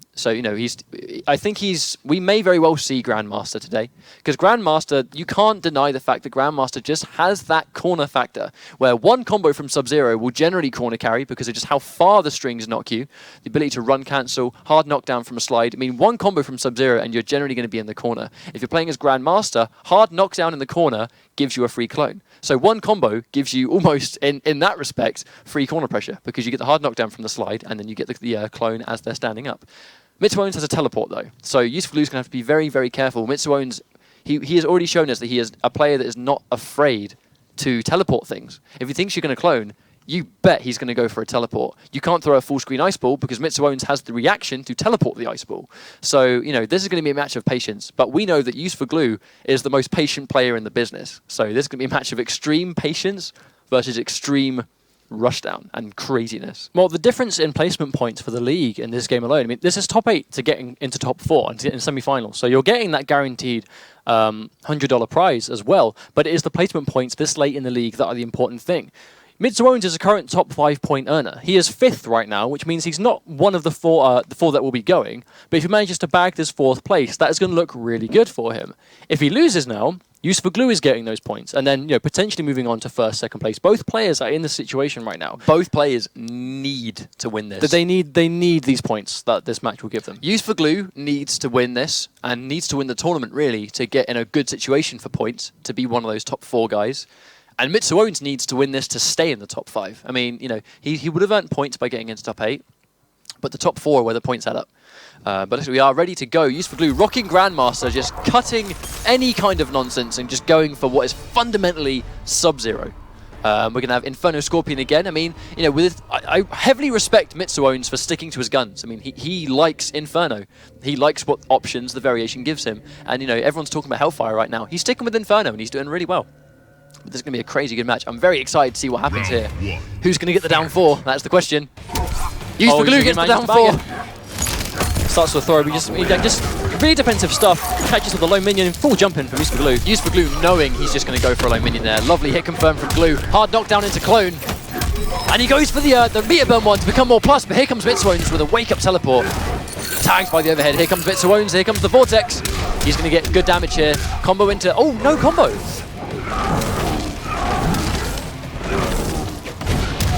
Oh, Mitsuone's the meter burn teleport to really challenge the punish, and he manages to get a full combo for it. Very risky stuff, though. I mean, you can tell he's probably waiting for use for glue to punish that, and then going for the meter burn. Oh, meter burn environment interaction to take round 1. Good stuff from Mitsuone's though, and just really brave start to the set, just to really establish what he's willing to do this early on. Cancels the teleport to make it safer, but that'll still be a full whiff punish from use for glue. Amazing hit confirmed there. Does drop the combo, unfortunately. Use for glue. Unfortunately, his execution, I really feel like his execution lets him down a lot of the time. I'll just go for the flip clone again. Manages to catch the jump. Oh, the clone refreezing will unfortunately make that combo drop. Oh, tagged by 2-1 low minions. So unsafe. Crazy seeing Use for glue get hit by that. He knows that is the only option he can do in that situation. Oh, low into the meter burn spin to make it safe. Really smart from Mitsuone's. And that's the Mitsuone's pattern. That's 2 overheads into low minion. He does that every time.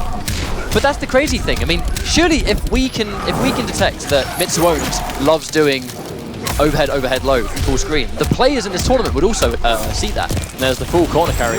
Or full combo punish from Use for glue. He has to make this combo count. Nice. Just go for the guaranteed damage, keeping Mitsuone in the corner, but truly you can never really keep Scorpion in the corner. Well, that's kind of what we were saying at the start. I mean, Mitsuone does this really risky play. It will win him rounds, but it will also lose him rounds, and that right there is an example of it. Oh, nice block on the overhead though. Interesting exchange of pressure there. Oh, acknowledging he's going to do it. Tried to do the freeze, I think, but didn't quite get this conversion. There's low again. Oh, trying to down 2 after it. I mean, that spit is safe, but it's not plus. Use for glue getting the combo he needs. Teleport once again. Mitsuone's loving that teleport. Gets so much mileage out of it. Oh, overhead low, no doubt. Crazy stuff there from Mitsuone's. There's the restand into the throw. Really good stuff. Oh, a nice jump. Interesting how he opts to not go for the clone there. Oh, full combo punish. This could be what Use for glue needs. Hard knockdown. What's the mix-up?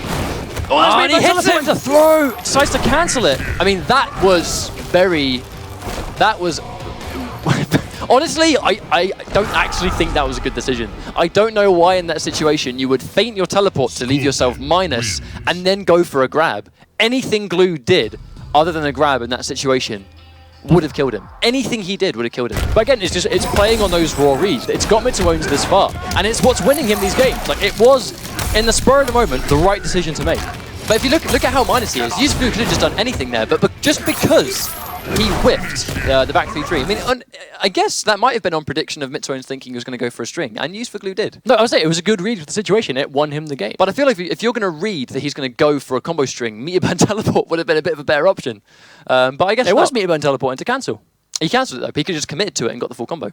I see. That's what I'm getting at. He had no breaker, so who knows? Mitsuone taking that though, taking the first game. Use for glue still in this. I mean, that was just Mitsuone's the crazy reads, as we mentioned time and time again. The crazy reads that he gets so often. I mean, he goes with his gut, and it pays off for him sometimes. But let's see. We're going into this next game right now. Oh, Mitsuone's getting the down 4, challenging it again. Oh, there's the low in the middle of the string. Mitsuone's caught, not fuzzy guarding. Oh, Use for glue trying to punish, but unfortunately, an execution error giving him the shatter instead. Mitsuone's plenty of meter to break, goes for it. Oh, whiffs a standing normal. Use for glue gets the full jump in. No doubt that was not what Mitsuone's wanted. Hard knockdown. Oh, and he catches him with a string. There's the fainting teleport. Mitsuone's likes to feint that teleport, and he tags him in the overhead. Here comes Mitsuone's. Good damage, and the question is, what is the mix-up? Is he going to grab? Yes, he goes for the grab. That's the Mitsuone special into the standing minion. Into the throw. Oh, good punish. Oh, good block, but no full punish for Mitsuone's, unfortunately. Mitsuone's he made the read though. There's no doubt Mitsuone's going to break that. Oh, he tags him with the uppercut. A really good tracking on the overhead minion. Just take round 1 of that game for Mitsuone. Mitsuone, he's playing the way we have all seen him play before, and it's working tremendously for him. Oh, and he tags him with the string, but not much damage. No sprints, we can't go in and punish. Oh, point blank low minion. How is he getting so many of those? It's such a risky thing, but his reads are so strong. Oh, doesn't commit. Oh, goes to the throw, doesn't quite get it. Good block on the cross-up by Mitsuone. Gets a clone on screen. Mitsuone tries to go for some kind of minion there, but doesn't get it. Fates teleport once again. Interesting though, I mean, Use for Glue not really acknowledging that he's not going for many regular teleports. Full jump in, opts to break, has Really to good break break to from save Mr. himself. Drops a combo. Oh, and corners himself. Manages to get out in time. To the clone. Has to get this combo. Nice Use for Glue. I mean, I feel so stressed out watching this because I must fight the urge to be biased. Well, Use for Glue is one these of our rounds, they're guys. really back and forth. I mean, once Mitsuwon just gets those reads, he's getting so much damage on the table. But it's all like your punishes have to be on point if you're against someone that is playing like that. Mitsuwon's teleporting on a down 4 as well, but you know, getting good mileage out of it. Tags the meat burn teleport. This will be a full combo into mix-up. Blocks it this time. No full conversion though, goes for 12% damage. And again, gets the full jumping, but no confirm. Oh, he tries to teleport out plus frame. Use for Glue not getting any kind of confirm at all. Point blank low minion. No punish from Use for Glue. Crazy. Oh, and tags in the overhead. This could be what Mitsuwon needs. Oh, that could have been a really risky air to air, but Use for Glue manages to get it. And he gets the jump in. Doesn't let him break. And he gets hit by the grab. Mitsuwon still in this. One more mix up. And he gets a catches punish it. on Meteor Burn slide. We finally see a But punish I on saw that. Mitsuwon's doing the teleport. Start of a meteor burn teleport. Startup of a meteor burn teleport. Mitsuwon's, he is playing his game through and through. No doubt Use for Glue just in that finish him, taking the time to just calm down and think about what's going on, because we saw 2 teleports that were punished by 1-2-3 slide instead of a full combo.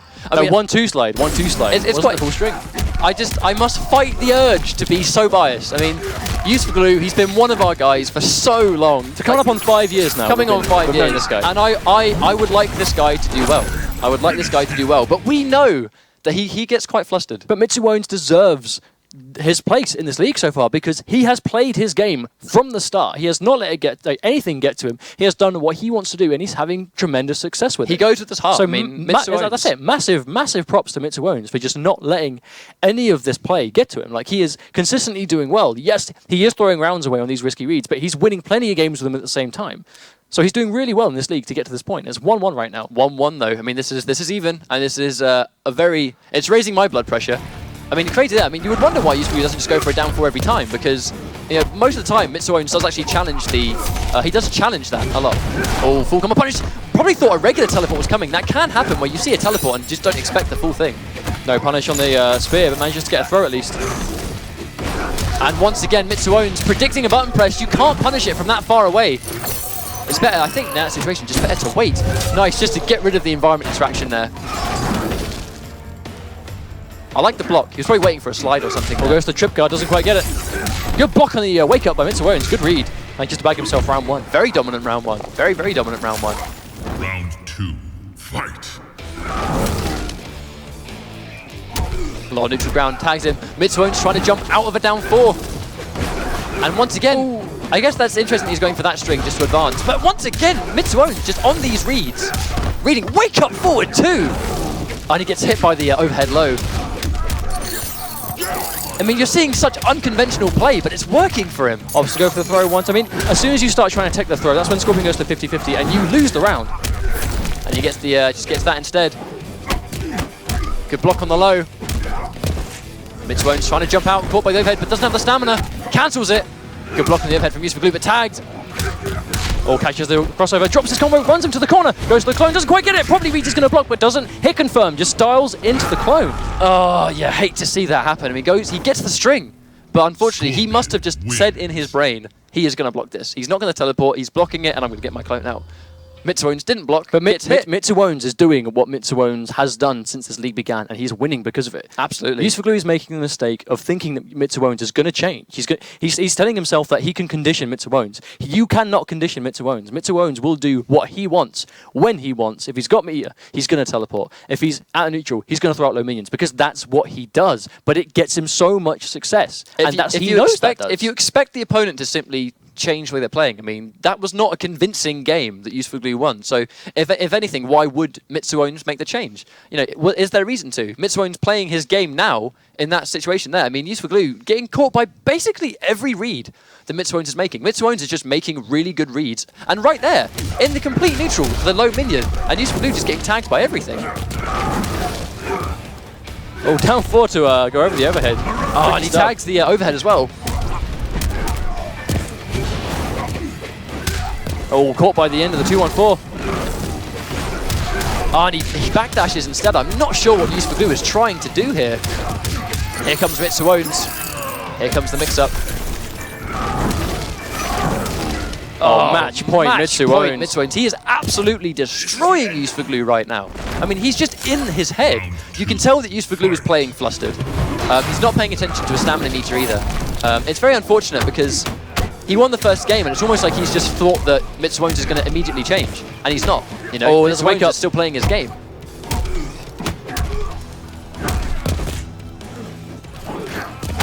Use for Glue really not opting to go for the clone than neutral though. I think he's just expecting meter burn teleports all too often. Again, Use for Glue not punishing that low minion at all. And again, dropping the combo, getting the clone on the screen finally. And no punish on the teleport. This will be hard to knock down into clone. This is what Use for Glue needs. He just needs to get a clone on the screen. Wow, Mitsuones breaking there. Interesting. Down 4. At the very least, Mitsuones is now out of the corner. He hasn't got any bar, but he's out of the corner, which is where you want to get out of against Grandmaster Sub-Zero. As we say so many times, it's such a dangerous place to be.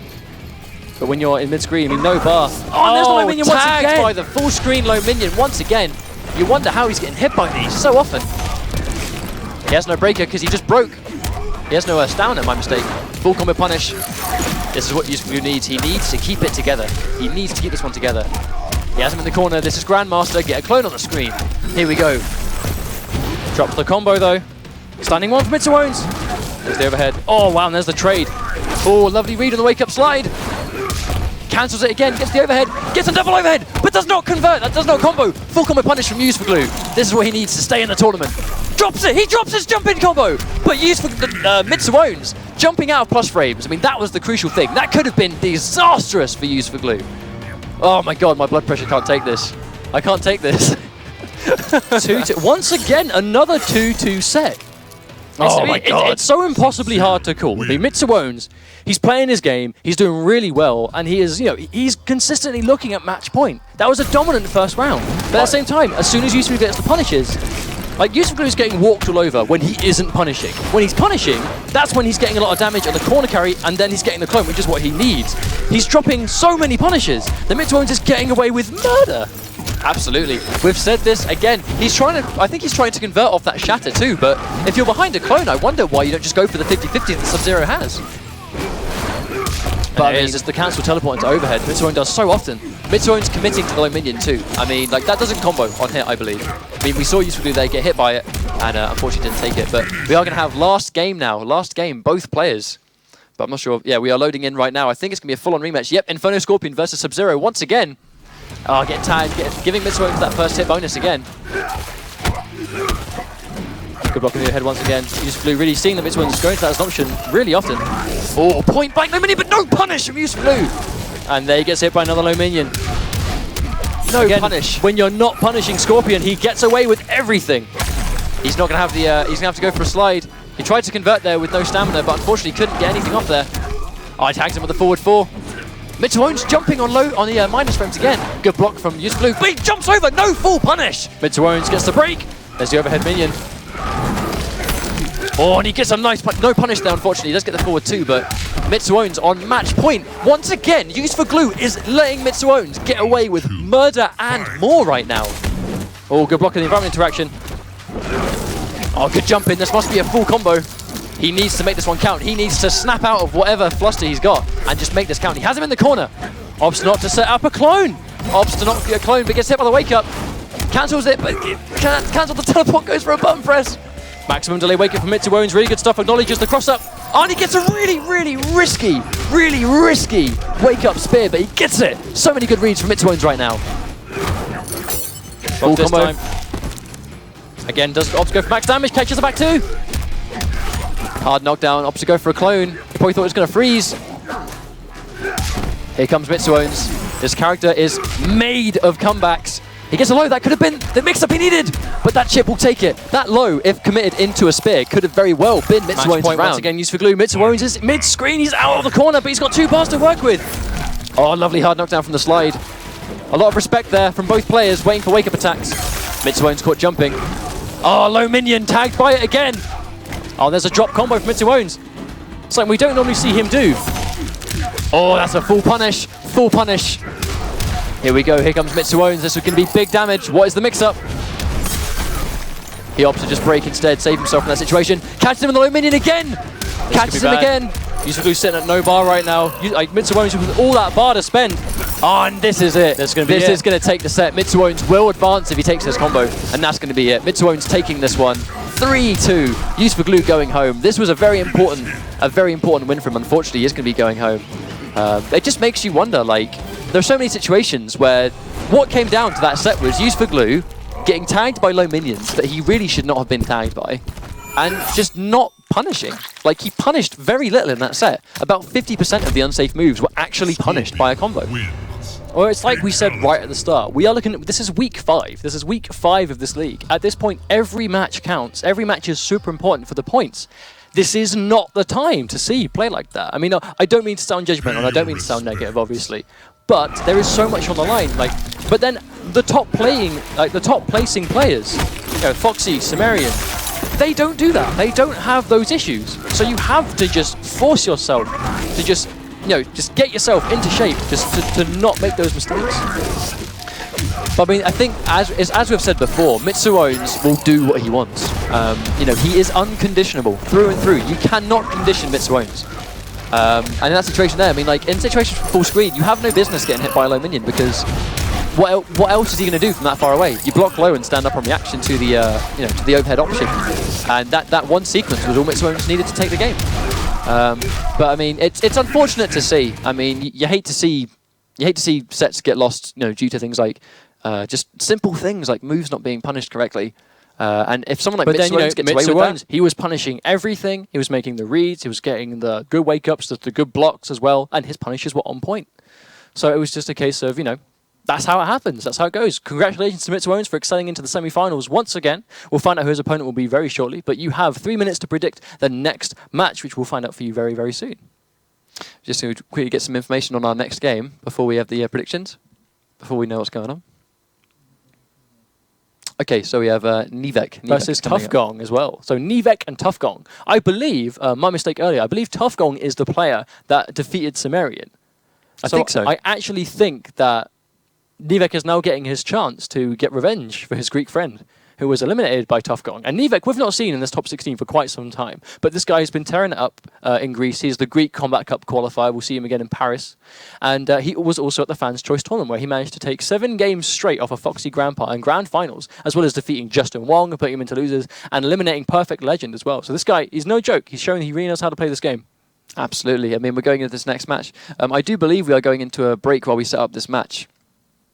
I do believe. Okay, so we're going to be cutting to a quick break. Don't go anywhere, guys, and we'll be back with the next set of games very shortly.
Hello everybody and welcome back to the European ESL Mortal Kombat X Pro League presented by Xbox.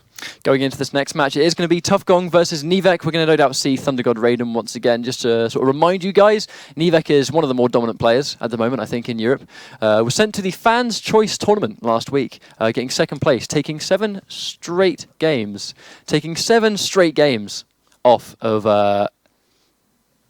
Foxy Grandpa. Foxy Grandpa, yeah. Sorry, just jog your memory again. I had a complete memory He's only blank there. #1 in Europe right now of winning like 4 European My mind went ESLs. completely blank. But he took 7 straight games off of Foxy Grandpa and was match point against him. I mean, he was destroying Foxy in that Grand Finals. Foxy obviously pulling that one back and winning the set. But he also defeated Justin Wong, defeated Perfect Legend. Nivek he's no joke. He's here to play. And he's the Greek Mortal Kombat Cup representative for Greece. So, you know, this guy shows he understands this character. And a lot of his success has come after Raiden has been nerfed. So obviously, Raiden's forward one is now a high. You can crouch under it. But, you know, Nivek, with these nerfs into account, and that's like after the damage reduction that Raiden received. Like, Raiden has received multiple nerfs, but here, you know, Nivek is just sticking to this character and still showing that he's still competitively viable by absolutely dominating worldwide. Raiden is still a very strong character anyway. I mean, the nerfs clearly haven't really hurt him that much. He's still a good character. He's still got all the tools, really. He's got the 50-50 game, which is very dangerous. He has the option select to make the overhead safe on block, but on hit, obviously, convert into good damage. Well, forward The 1-2 corner is still carry. a good thing. Like I say, like it's been nerfed, but it's still good. That's a testament to how strong it used to be. Yeah, definitely. But, you know, I mean, Tough Gong, we've seen, I do believe we've seen this guy play a bunch of characters before, so I'm not sure who he's going to roll with today. It's hard to keep track of so many characters that so many people are picking out in these tournaments. But, I mean, it's going to be a good showing. I mean, Nivek, I think, honestly, I feel like Nivek is probably my pick to win this week. He's been a very strong player anyway. He's defeated a lot of these players that are in this tournament, and he's shown that he doesn't crack. I guess he doesn't crack under tournament pressure. Well, the only time he hasn't made Grand Finals in this European Pro League, like once he makes top 16, was because he had to fight Foxy Grandpa early that week, and he got eliminated in a close set earlier than normal. That's the only time I've ever seen him be eliminated early, or in general. And Foxy's not here this week, so his main rival is not here. So, you know, if he manages to win this set, he's going to go through to the semis. And in Grand Finals, he'll be fighting, if he manages to win the semi, of course, he'll be fighting either Fasol or Mitsu Owens. Tough Gong rocking with, he's going for the Wrestler Jax, I think. So it's going to be Jax versus Thunder God Raiden. We've seen this matchup quite a lot. You know, I think it's a grounded game. Both characters have reversals. They have the armored reversals to go through each other's pressure. It's harder to go through certain things with Raiden because of the rapid hitting Thunder God strings that the character has access to. He does armor break very effectively. At Absolutely. the same time, no, Jax can as well to a degree. And obviously you can crouch under Raiden's armored launcher. But we've seen Nivek all the time. We've seen Nivek, you know, pull through this crazy stuff. Let's see what happens. I mean, Nivek, a very strong player, has some crazy good setups. And he's mindful. He knows this matchup too, because Sumerian, his training partner, does play Jax as well. Tough Gong with the wake-up punch. A lot of neutral jumps, but perhaps he's predicting some kind of dash punch. Really good attempt on the air conversion with Tough Gong, but unfortunately he drops the follow-up. Oh, nice. Just to beat through that reversal. Here comes Tough Gong. I do believe it was Tough Gong that eliminated Sumerian this tournament. This will be Greece trying to get its revenge. Oh, wonderful conversion. Brilliant stuff from Tough Gong there. Oh, that'll be a full combo punish on that overhead. Not safe on block. Getting a solid 20% meterless damage. Oh, tagged by the low, though, unfortunately. Oh, wake up, straight punch. Really good stuff from Tough Gong. He's showing that he understands how to get out of the pressure. Gets the shocker. Here's a wake-up reversal coming. He has so much bar. I mean, it was safe to assume that he was going to wake up with some kind of armor there. But speaking of waking up with armor, Can't break because he's got no stamina. That was Tough Gong's round through and through. He had all the bar, but that one mistake. And Nivek just made him punish for it so hard. Oh, and he drops the conversion. Not necessarily losing out on damage alone, but letting Tough Gong out of the corner. Oh, nice down two, just to deny anything there. Here comes Tough Gong. Got you grabbed. Tough Gong, he's sitting on a lot of the bar. Like, I think he seems to like spending his bar on wake-ups and defensive options because he's not using it in the offense. It makes you wonder about using it in the offense because of things like, you know, Wrestler has the armored grab as well. Tries to go for a reset there, point blank. Unfortunately, that will not work. I think especially seeing as Nivek has such a fast string, but a very dominant round. A very strong round from Tough Gong. Oh, nice overhead, but doesn't get the convert. I think he was just slightly too far away. Oh, catches overhead punch, follows up to try and convert. Oh, really good armor break from Tough Gong. That was very smart stuff there. Acknowledging he's probably going to try and do it. It does it again! Okay, so he's blowing straight through that wake-up sack with that rapid couple of punches. Very smart stuff. That'd be a full punish from Nivek, but Tough Gong with the breaker available. Really good use of his meter from Tough Gong here. Like, he is using it for defense. Wow, Tough Gong playing... No doubt. I think this is the best we've seen Tough Gong play. Absolutely. Here comes the full combo from Nivek. Is Nivek going to pull this one back? That's the question. Oh, does drop his combo, and Tough Gong will make him pay for it into a brutality. So 1-0 Tough Gong right now. That was actually a very dominant round too. Nivek didn't really get anything going in that last round. I mean, you know, Raiden's a character that he is made of comebacks. He's going to make comebacks on you from time to time. But I mean, that round from Tough Gong, just very, very dominant showing. We've never seen Tough Gong play at this before. I'm actually really, really impressed. I'm really happy to see him. He's stepped his game up. He's acknowledged what's on the line.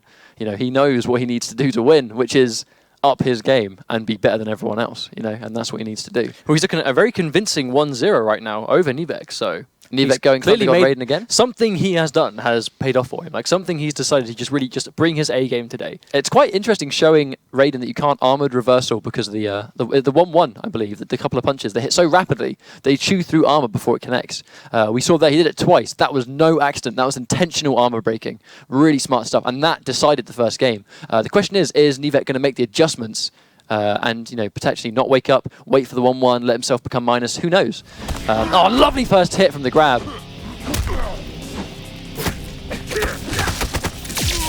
Oh, catches him sleeping, pressing the button after that. I wonder who could win that projectile trade. Oh, catches the ground pound, but doesn't quite get the jump in. Nivek corners himself with that. Oh, gets the armored reversal. He's not afraid to throw it out still. There's a 30% off of the armored wake up. Ooh, just look at the corner carry. Nivek was practically cornered when that combo began.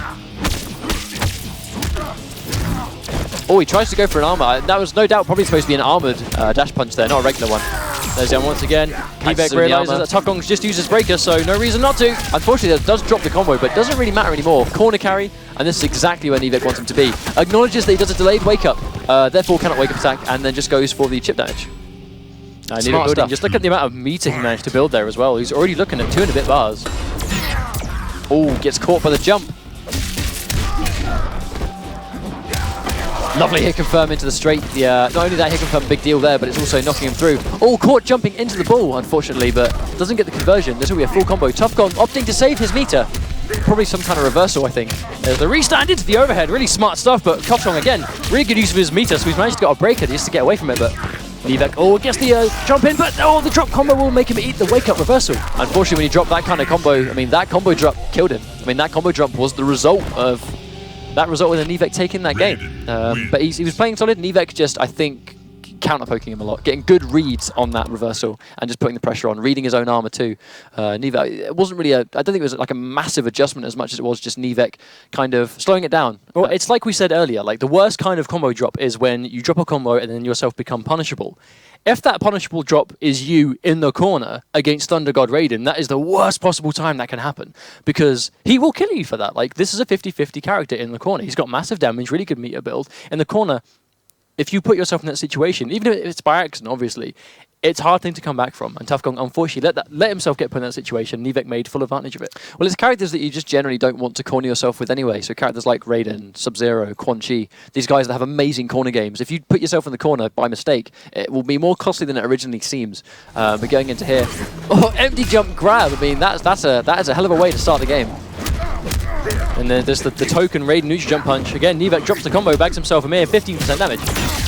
Oh, through. Lovely interruption there. That is not a true block string. Oh, that'll be a full combo punish, unfortunately. Tough Gong making the read. And as you see, that's an expensive reversal. Spending your first bar on the read and then spending the other 2 on breaking the combo. I mean, that's all 3 bars gone on 1 read. Tough Gong buffering the ground pound, possibly trying to bait Nivek into coming in. Really smart stuff, but Nivek gets the run into throw. Ooh, raw read from Nivek. Almost approaching a breaker though. Jumps into the corner, but gets the reversal. Doesn't get the conversion though. Tough Gong still living to fight this. And he gets a clean jump in, but doesn't get the combo. Once again, a costly drop. That actual combo though would have taken the first round. That's once again, the drop has got him in the corner against Raiden, but he's got no meter available. He's going to get a breaker for quite some time. Oh, lovely read there though from Nivek. I'm not sure if that's supposed to be a setup or if that was a full combo. 37%. That was tidy damage for what it was. Tough Gong managing to fight his way out of the corner now. Oh, gets tagged. Lovely whip punish from Nivek. And one side of the corner to almost the other. The corner carry of this character. Too high up in the air to convert into straight man. Superman. Straight man. I was going to say straight Superman, but straight line man. New name for Raiden's Superman. Straight line man. Oh, and he gets tagged in the low. Doesn't get the conversion though. Again, opts to go for just the raw overhead. So many hits here that could be converted into big damage. Oh, there it is once again. And there's conversion into the brutality, no less, as well. So 2-1 to Nivek. how far you have fallen. I mean, that's unfortunate. I mean, Tough Gong there got so many hits that could have converted into big damage. He got the low, which wasn't converted. He got the overhead, which could have been the double overhead, which was not converted either. I mean, we might see it here. Catch him in a full combo here. No doubt tries to run cancel there, I think, or at least prevent him from breaking. I think it was very clearly anti-breaker. Absolutely, but yeah, look at these hits he got. I mean, every hit here, apart from that one right there, could have led into big damage, Or at least something. any kind of setup. To even that- up at the very least. Exactly. I mean, anything that would have led into more damage than he did, which was just single hits. But Nivek, I think, just... I can't even really pinpoint what the adjustment has been. I just feel like Nivek is kind of just not so much running into anything. He's just kind of playing it a bit slower. He's being explosive when he needs to be. He's not letting Tough Gong get aggressive. Tough Gong had a lot of opportunities to get just really bursts of offense in game one, and that's why it was so quick. Tough Gong was just making the most of everything. You know, baiting the wake-up armor and punishing it fully. We're not seeing Nivek go for that as an option too much now. Oh, here comes Tough Gong though, again, just getting those little hits. He's never converting into big damage. You can tell he's trying to though. Yeah, he's attempting it, but unfortunately he's just falling shy of it. Oh, and he doesn't get the convert. I'm not sure if that was an executional error there from Nivek. It may have been to, you see Raiden players do that to bait armor on wake up, because the back three like occupies the armor, and then your armored attack will go through theirs after that. That is true. That is something that Raiden can do. A lovely reversal there from Tough Gong, finding his way out of the corner. Getting it down 3, acknowledging the pulse frames. Nivek getting caught sleeping there. Ooh, very good round from Tough Gong there. Actually, also sitting on 2 bars of meter, which is a big deal. Absolutely a big deal. Really good round from Tough Gong though in general. He's managing to get some good damage wherever he could. I think the change in trouser color was a big deal. There's the wake up dash punch once again. Oh, corner carry, that one hit though. Now he's in the corner. Oh, nice read on the wake up, but doesn't quite get a whiff punish there. Armor straight through this reversal. Tough Gong sitting on full bar, opting to save it. There's the restand.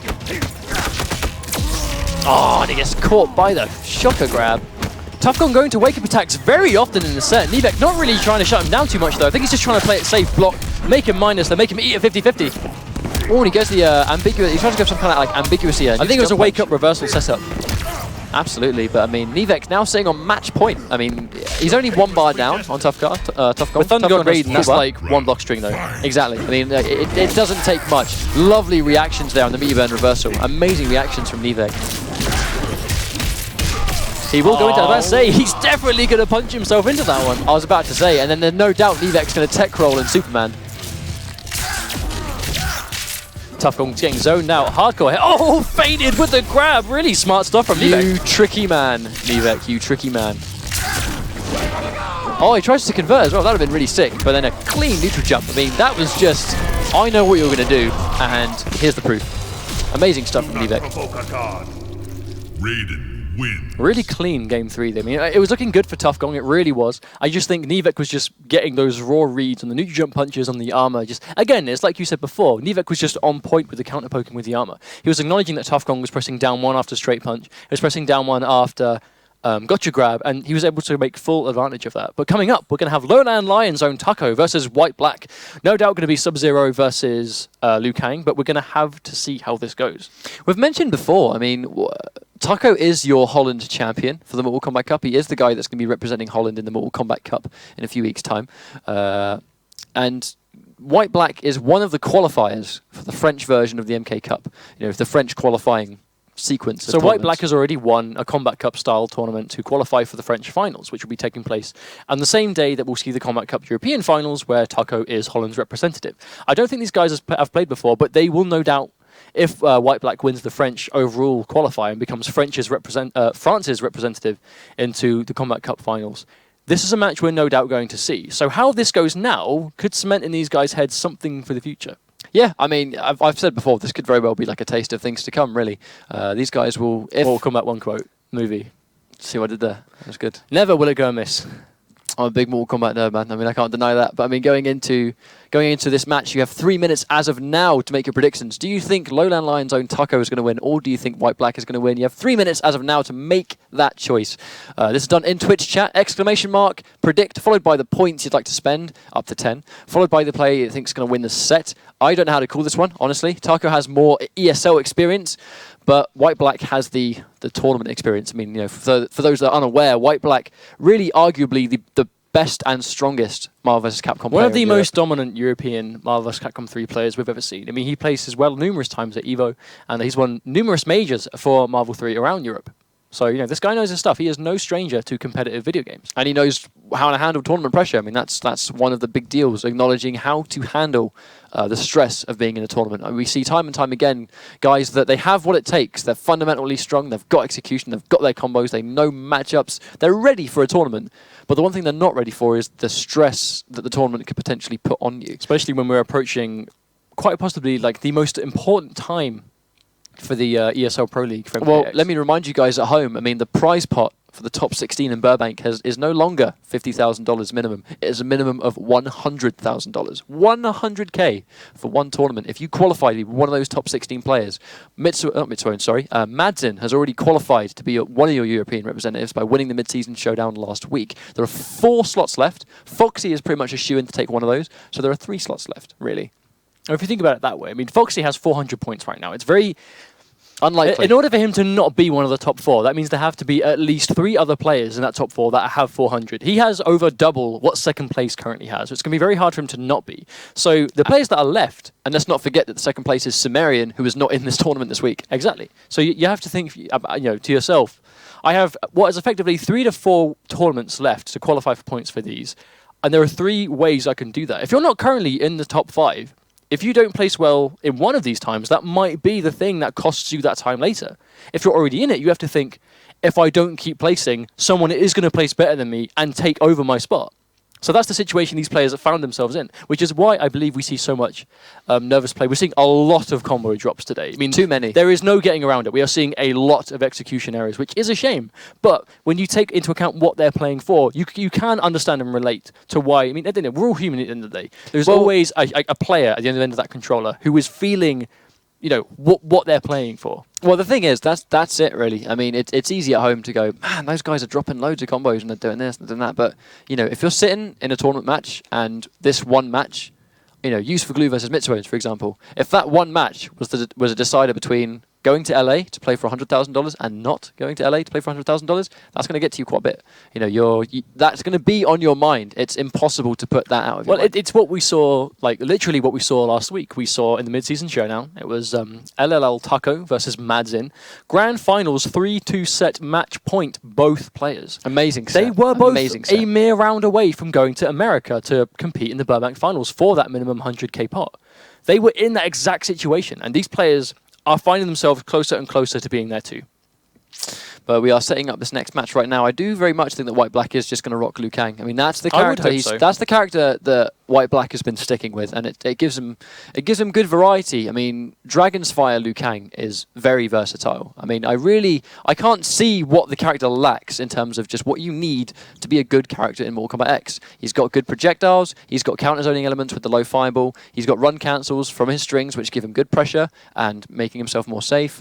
Run cancel into good damage too. He's got the bicycle kick, which is plus on block, I believe, when you meet and burn it.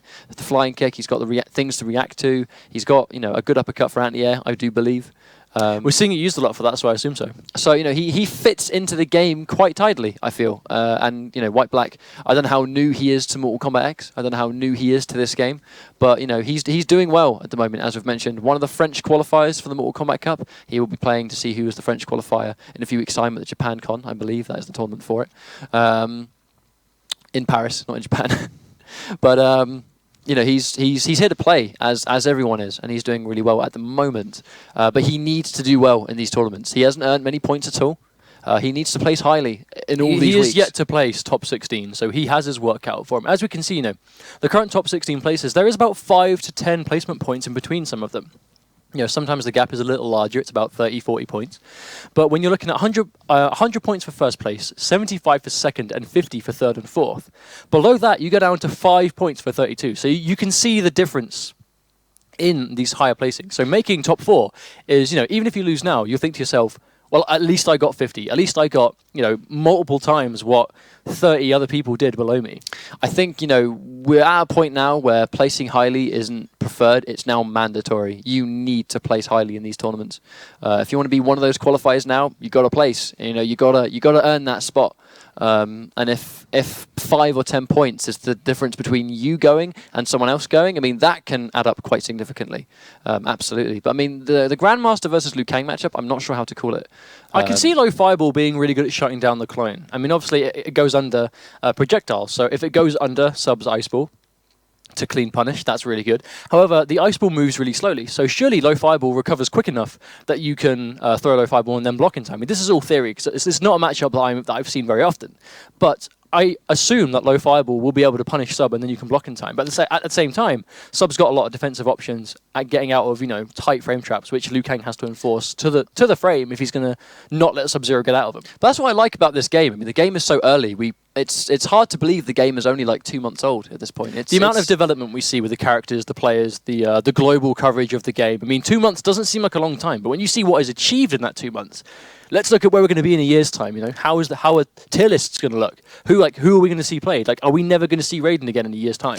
Who knows? I mean, I'm really excited for it. If you guys want to stay up to date on this tournament, esl.gg/MKX Pro League, on not only this tournament, but how you can enter this tournament yourself. Free to enter weekly tournaments, and these guys are playing for a prize pot of $1,000 today, and those all-important placement points to get sent to the Burbank Finals, where they're going to be played for a minimum of 100k. Well, the winner of this set will be playing against Greek's Nivek, where they'll no doubt have to fight a very powerful Thunder God Raiden.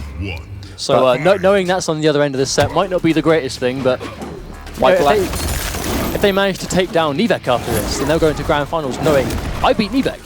So, why can't I beat Fasol? Why can't I beat Mitsuones? This is interesting stuff here. Goes for the clone. White Black playing that full screen game. Lovely neutral crouch there. Immediately acknowledging that he can neutral crouch the Ice Ball. Nice punish!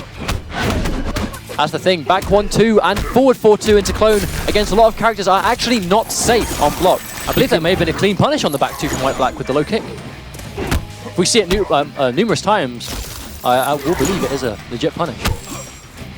White Black playing very patiently, caught by the overhead though, but Taco can't get the conversion because he was at stamina. Very important there to watch your stamina meter. Has him in the corner though. This is where Grandmaster wants to be. White Black trying to get through there with the armor, but not successful. Here comes the clone pressure. There's Low Fireball just to say no to the clone, but he does manage to lose that trade, so he is frozen in the corner.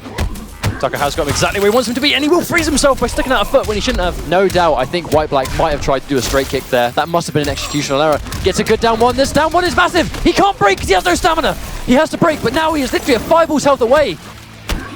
Let's go for the overhead again. Really good block from Taco, but the environment interaction, Injustice says, hello, remember me? Oh my gaze. I just won you that round. That was so good there. I mean, you can tell that was a clutch situation. At that very moment, the speed at which the attack comes out.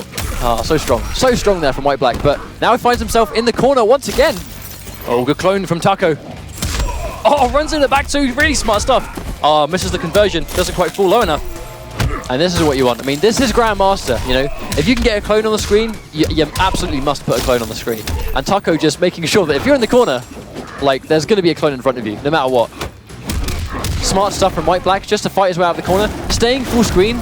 If he concedes the round, he concedes the round. But I think as long as he's not in the corner, that's where he doesn't want to be. Very, very smart positioning there from White Black, acknowledging that if I'm going to lose the round, at least I'm not going to lose it in the corner. So it looks like you don't actually recover fast enough to block after Low Fireball with the Ice Ball. I thought that was something to do in the set. I guess not. I mean, that's one of the things that you learn. Hard knockdown into slide. Lovely bait from Taco. Goes for the back 3-3 just to make himself safe with the meter burn Ice Ball. Lovely hit confirmed there from White Black. I mean, you have a million years to confirm that bicycle kick. Good block on the forward 3-3. He may have predicted he was going to a clone after it, but no dice. Taco doesn't bite. Oh, tries to convert. Gets a combo drop though, unfortunately. Oh, wow. That time he does manage to. Oh, running grab. I mean, that's very smart. Acknowledging the opponent's going to probably be patient and wait for a low fireball. Running in and getting the grab just to blow that up. Oh, he tries again, but gets tagged by an overhead. This is not where White Black wants to be. He has no meter to go through, but he gets a lovely fight out of the corner. Taco breaking to keep him there. That doesn't quite get the trade. Manages to bag the Anya. Straight kick even. There we go. And once again, that Anya straight kick, a really common go-to thing for White Black. He's saw him playing doing it before. fundamentally strong. Well, we saw him doing it against Master, and we're seeing him do it now. I mean, he seems to understand that that's a full screen anti-air. If you leave the ground, you're getting hit by that kick, which gives him the positioning, gives him low fireballs, it guarantees some sort of chip. I at the love, very least. I love how White Black is bringing this, and he shows that he knows what he's doing. Really good stuff there. Here comes the knockdown. I mean, this is the situation where he wants him to be.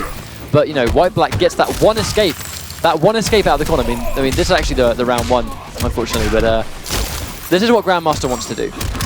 White Black got some really good calls there, really good calls. But I think the important thing is just. That was amazing stuff there. I, for some reason, thought he lost that round because he was in the corner. But yeah, I forgot about the environment interaction. That may be my favourite use of environment interaction I've seen so far. It's just a Tarzan your way. Oh, wow. Okay. Taco making a character change to Master of Souls Ermac. I've actually never seen Taco play this character before. Does drop the Soul Ball, unfortunately. We were talking to Taco at the Kombat Cup in Holland over the weekend. And he did mention that against Madsen, he was considering going to Master of Souls Ermac in the matchup because he doesn't like the Mirror Man. So I think he understands that he is, you know, he's got a lot of points right now. But, you know, it's worth trying it at least, especially if you don't like the matchup. But right now, forced to break. I'm not sure I agree with breaking the very end of that combo. He saved himself about 3% damage. Here comes the Vortex. I guess importantly, I mean, Ermac doesn't really need to spend bar on damage, as you can see there. And unfortunately, Taco is dropping a lot of these combos. But when Master of Souls Ermac gets going, he doesn't need to spend bar on any of his combo damage. There's that plus down 3. Taco caught pressing buttons, can't do that, and that will be round 1 for White Black. But again, opts to let him out the corner. I don't think White Black really thinks much of corner pressure because he never really tries to prioritize keeping the opponent there. To be a full confirm, here comes the Vortex. Goes to the throw, but does it too early. Slightly too early there. That's a nice read on the grab, and because White Black was caught there blocking, it would have worked. It was just unfortunately mistimed. Here comes the Vortex, wants to mix up, gets the overhead. Nice, that's what Master of Souls does. Unfortunately, the Soul Ball was not available. You normally need to meter burn the Soul Ball to give it instant three ball properties. Oh, there's the low. White Black dropping his combo, but a lovely trip guard on that low. Does drop the combo once again though. Oh, walks straight into a Soul Ball. Taco just no risk at all. He just chucks it out there, manages to bag it, and round 2 will go to Taco. Lovely read there from Taco, knowing he's going to press a button, but as you can see, the amount of damage that Taco has done. Ooh, catches the backdash. This will be a full combo. Is he going to go for a meter burn grab, or is he going to go for a straight combo? Nice, hard knockdown. Ooh, down one's the low. Risky business, but does get it. Nice anti-air from White Black.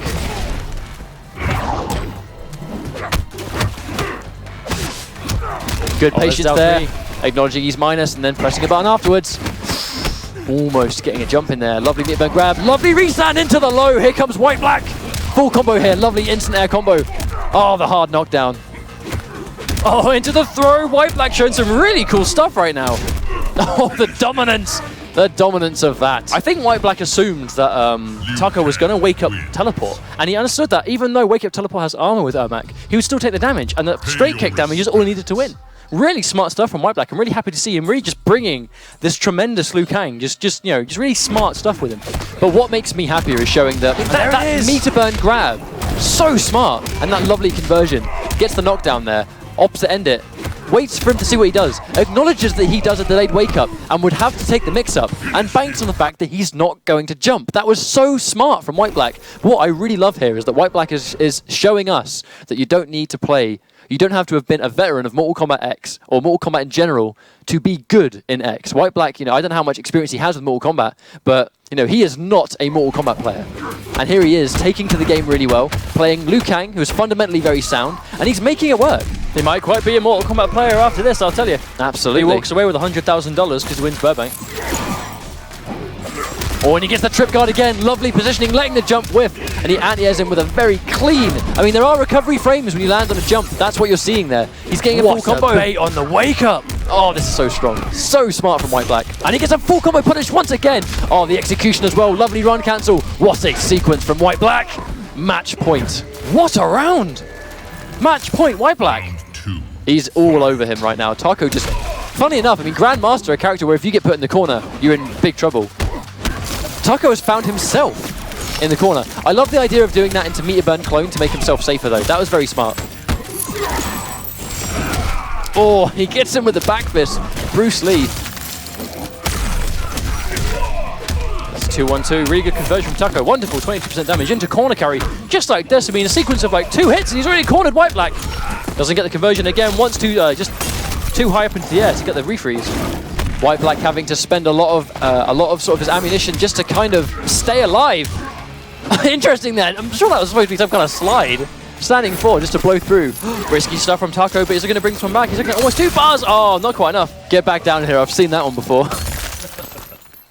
Taco still in this. I mean, he has a mountain to climb. He still has to win 2 straight games after this. If he was in this situation against Mr. Aquari, though, I mean, last week he managed to make the adjustment. White Black is not Mr. Aquari.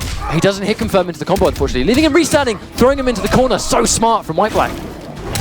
Oh, the anti-air, so many. He's getting so many good reads there. Throwing the low fireball to try and get you to jump. The second you jump, he straight kicks you as an anti-air. Oh, the grab. Getting so many good results out of that run cancel. Oh, gets the full jump over, confirm. No meter to confirm. Oh, does caught, not fuzzy guarding. Gets hit by the overhead finish of that string. Watch your head, son. And he anti-airs him. That's so smart. Beautiful stuff. Oh, wow. This is looking all White Black right now. One touch away. A real master is coming back from this. And he just waited, didn't he? I mean, you can tell that Taco banked on him doing a low fireball. So he jumped preemptively. White Black just waited, you know. I love how he ends every set in that fatality too. But White Black, you know, he waited for the jump. And he saw the jump and he anti-aired. Really smart stuff. White Black getting top 4 at least. His first ESL top 16, and he's managed to get at least 4th place. But he's now got a fight in Nivek, and that's going to be a tough set. And obviously on the other end of the semis, we can see we've got Mitsuones versus Fasol. I have no idea how to call the Mitsuones Fasol game. No idea at all. Well, we saw I'm Still the Daddy beat Mitsuones last week with Tempest Lau. Fasol obviously plays the same character, so I mean, if it depends really. It's a match of you have to outplay Fasol. You know, you need to read him. You need to block. Mitsuones. Sorry, you need to block and punish him if you want to beat him, because we've said many times. You know, Mitsuones cannot be conditioned. He will play his game whether it's working, whether it's not working, because he plays Scorpion, such a vortex-heavy character. All he needs is that one read to potentially win a round on you. So, but he fully understands that, and he plays that to his advantage. He certainly does. He knows that you can play Scorpion risky and get great results, but he's not afraid to do it. He's not afraid to chuck out low minions point blank. He's not afraid to chuck out spears in the neutral just to get that one hit to maybe win the round. And that has played out to his strength so far. So you now have 3 minutes to make your predictions as usual at home. So for 3 minutes, who do you think is going to win? It was going to be Fasol or Mitsuones. Mitsuones managing to place very well consistently, but Fasol, no slouch himself, manages to do the exact same with numerous variations of Kung Lao, whereas we've seen Mitsuones only really use Inferno Scorpion. So any Scorpion fans at home might want to back Mitsuones, but I heavily respect the fact that Mitsuones has stuck with his guns this whole time. You know, ninjutsu isn't really used very much by a lot of Scorpion players, but Hellfire is very popular right now. Hellfire is a very popular variation for this character because he gets the block chip, he gets the guaranteed 2-on-4 run cancel business, you know, and it's a very strong variation to pick. However, Inferno is still very strong in terms of if you land that one hit, you get good meterless combo damage, you get the full screen presence, you know, and it's dangerous. And Mitsuones, it works for him. As I said before, Mitsuones was a Scorpion main in Mortal Kombat 9 too. He's no stranger to betting it all on a 50-50. You know, he will make those reads. He's not afraid to do it. And, you know, we see so often where he does stuff that, honestly, seems silly. It seems like a silly thing to do, like point blank low minion, you know, a block string into low minion, but it works so many times because he goes with his gut instincts. If he thinks you are going to get hit by a low minion in this situation that he is in at this moment in time, he'll do it. And, you know, a lot of the time we will see him be successful in that read, and it works for him so many times. I'm sure we've seen these guys play before, but it would have been a number of weeks ago now. It would have been a long time ago. I don't think I've seen them play in quite a while. But as we've said so many times before, a few weeks is a long time for a competitive fighting game player. I mean, just to look back at your own matches, to analyse what's going on, to just improve your game, a week is all you need to do that. A couple of days even, we've seen, you know, major adjustments made, even on the fly in certain sets. So I'm really excited to see how this is going to play out. I mean, it is going to be Scorpion, but I don't know who Fasol's going to play or what variation. I think it's going to be Tempest Lau again. You know, he's changed. I mean, he went to Tempest this time. He may have seen that Mitsuones lost to Tempest Lau last week, and I'm Still the Daddy. You know, he did win that set to, you know, to not take anything away from him. But I'm Still the Daddy. You know, he wasn't doing optimal combo damage. His punishes weren't exactly where they should be, to the level that we've maybe seen Fasol do at this point. Well, I think that's the thing. I mean, you beat Mitsuones by punishing him. You know, you block and punish. You know, you accept the fact that, okay, I'm going to get hit by mix-ups here. I just need to make sure that when I block correctly, I get the optimal damage. Tempest Lao will do optimal damage better than the other two variations because he gets good meterless damage. You won't have to spend meter on anything. So if you're playing Tempest Lao, you're going to get 40% meterless on every single punish teleport or whatever Mitsuones tries to do. And then you can save your meter for either the block pressure when you need it, or for breakers if you get caught in Scorpion's Vortex. So I think Tempest is a good choice. But the question is, is Fasol going to go with it? Because Buzzsaw Lao will do a good job too. But it just depends on what variation Fasol feels will give him the best chance. We don't know how experienced he is with Tempest either.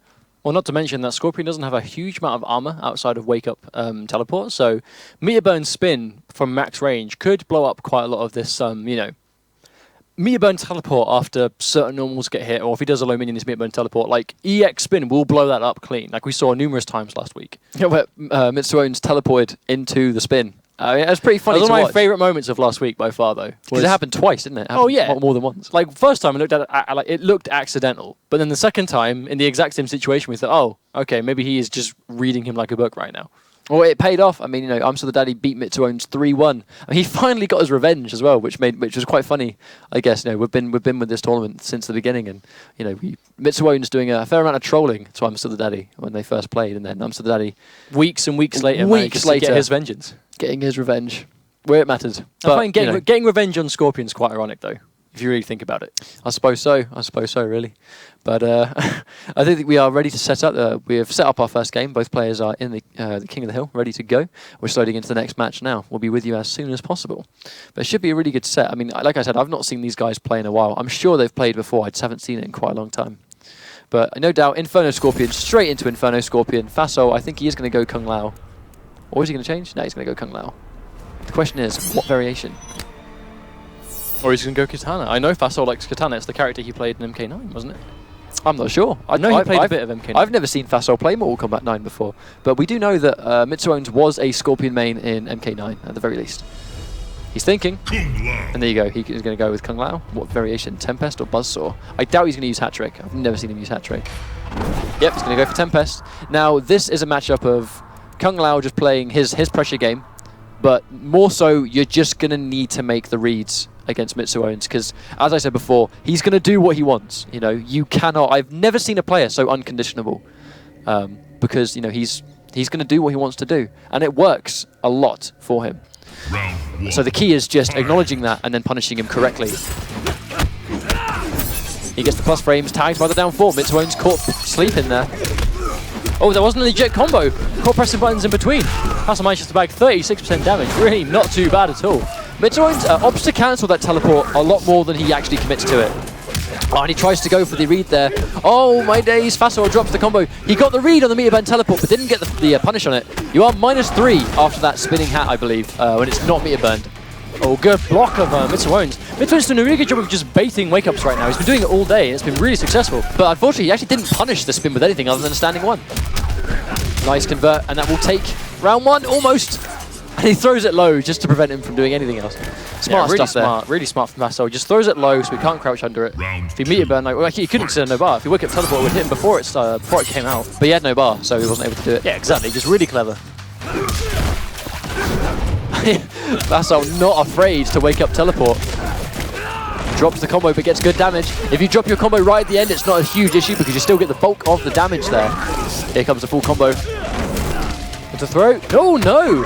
Tries to bait the spin, I believe. Really smart from Mitsuones. Tagged by 2-1 low minion. I mean, that is the staple of Mitsuones, the 2-1 low minion. Baiting again, trying just to get these Meter Burn spins out. Oh, Mitsuones. That would have been a lot of damage, but he had to break. Smart break, but here comes the full combo from Fasol. Hard knockdown. Does drop the follow-up though. This could be what Mitsuones needs to stay in it. Oh, chases the back spear. Wow. Okay, that's going to take out round 2. That was Fasol's game through and through, but the drop, just a drop, costly drop. As we mentioned earlier, guys, if your combo drop results in you losing the round, that's the worst. You have to stay so mentally composed after something like that. Oh, no anti-cross up. He finally blocks the 2-1 low minion. I mean, honestly, there actually is no reason to get hit by that because there's no overhead that Scorpion can lead that to. Oh, no confirm from Fasol. Oh, Mitsuones caught pressing buttons in between, but again, another breaker. Mitsuones just really, really smart use. He's always got a breaker available. Oh, and he jumps over the straight hat there. Spends the bar on the plus frames. We see very often Fasol commits to that. I wonder why he doesn't go for the guaranteed block string. A forward 4 into low minion is not a legit combo. Even if the forward 4 hits you, you still can block low. Oh, commits into the double overhead, very unsafe. No hit confirmed with the teleport from Mitsuones, but it does not matter. He does get the dive kick minion from full screen. Mitsuones 1-0 up on Fasol right now. And he wasn't even playing particularly unsafe. I mean, yeah, we're seeing a lot of low minions, but he didn't teleport really much at all in that entire game. I think he was playing a lot safer. Really worked out well for him. Well, as you see there, you know, it's just I think Mitsuones just caught Fasol. I mean, the costly drop, that was it. I mean, I think we might see that here. You can see he gets the combo here. Fasol gets the sequence he needs. I think it's in this round. He gets the sequence that he needs. And he drops. So he gets the plus frames, tags him here with a full combo, opts to break. He now has no bar. He gets the meter burn spin. This was it. On This a good was read. it. But this is what he needed. That follow-up, those two punches would have got him on the ground. And he would have either been on the ground or he would have died. Drops the combo, Mitsuones goes into one of his 50-50s and gets the full combo. I mean, as we said there, you know, you were on the verge of being down one game. Mitsuones still he's still committed to a 50-50 because he went with his gut instinct. And, you know, as is many of the times Mitsuones goes for it, it's successful. He's successful on that gut instinct and he gets the round. And then the game. And then he wins the game. I mean, as we said, you know, if you drop a combo and it results in you losing the round or the game, I mean, that's you need to stay composed for a situation like that. But we're going to go straight into the next game. A full-on rematch, Tempest Kung Lao versus We're seeing this Inferno stage Scorpion. a lot today, aren't we? Like Quart and Jungle. People like I think some people pick this stage because they like the meter burn environment interaction. They like the corner escape. We're not seeing it very often though, but here comes Mitsuones again with the Inferno Scorpion pressure. Oh, and he gets a lovely read there on the meter burn teleport. And a full Inferno combo. And again, not into the throw. Mitsuones playing very patient. I think it's because he's been hit by so many of those wake-up meter burn spins. I think he's just starting to respect it. But that's the strength of a reversal like the one Kung Lao has. If you start respecting those wake-ups, you're in a good situation because now you can start going for more button presses. All over Fasol. All over Fasol. Fasol's sitting at 3 bars though. I mean, meter burn spin, always such a threat. Fight.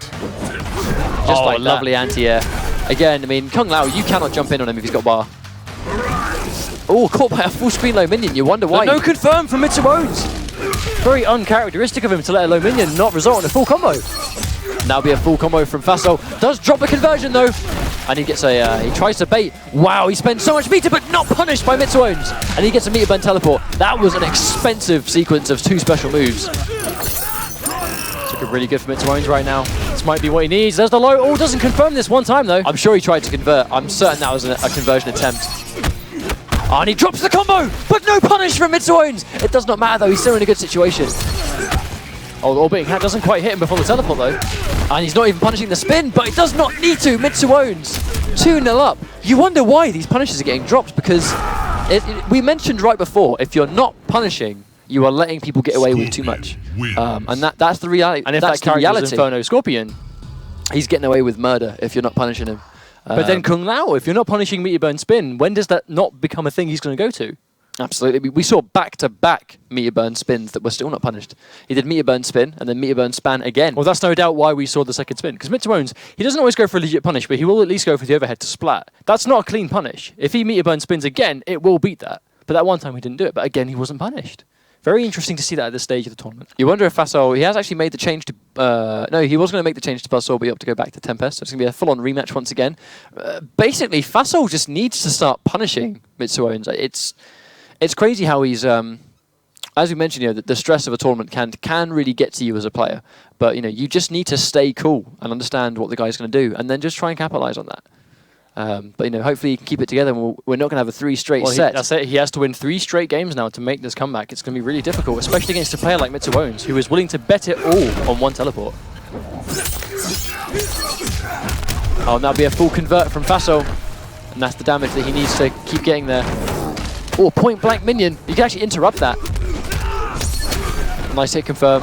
Has to break that situation. Oh, we see a low minion.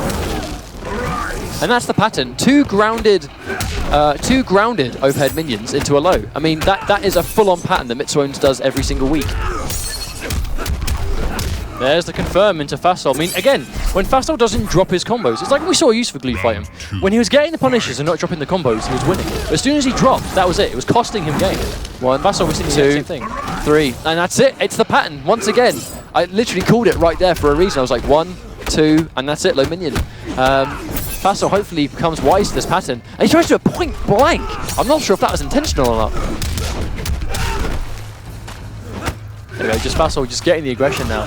Oh, when he catches the low. That is not a true block string. That is not a legitimate combo. Catches the down 1, does it again, blocks it this time, but Mitsuone's going for the break. 1, 2, 3.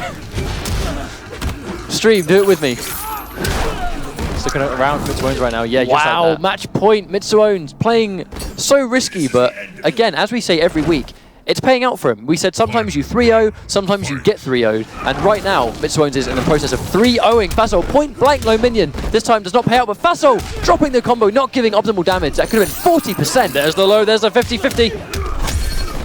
Faso forced to break, no doubt, into raw low minion once again. Full confirm this time. Not going to let this one go.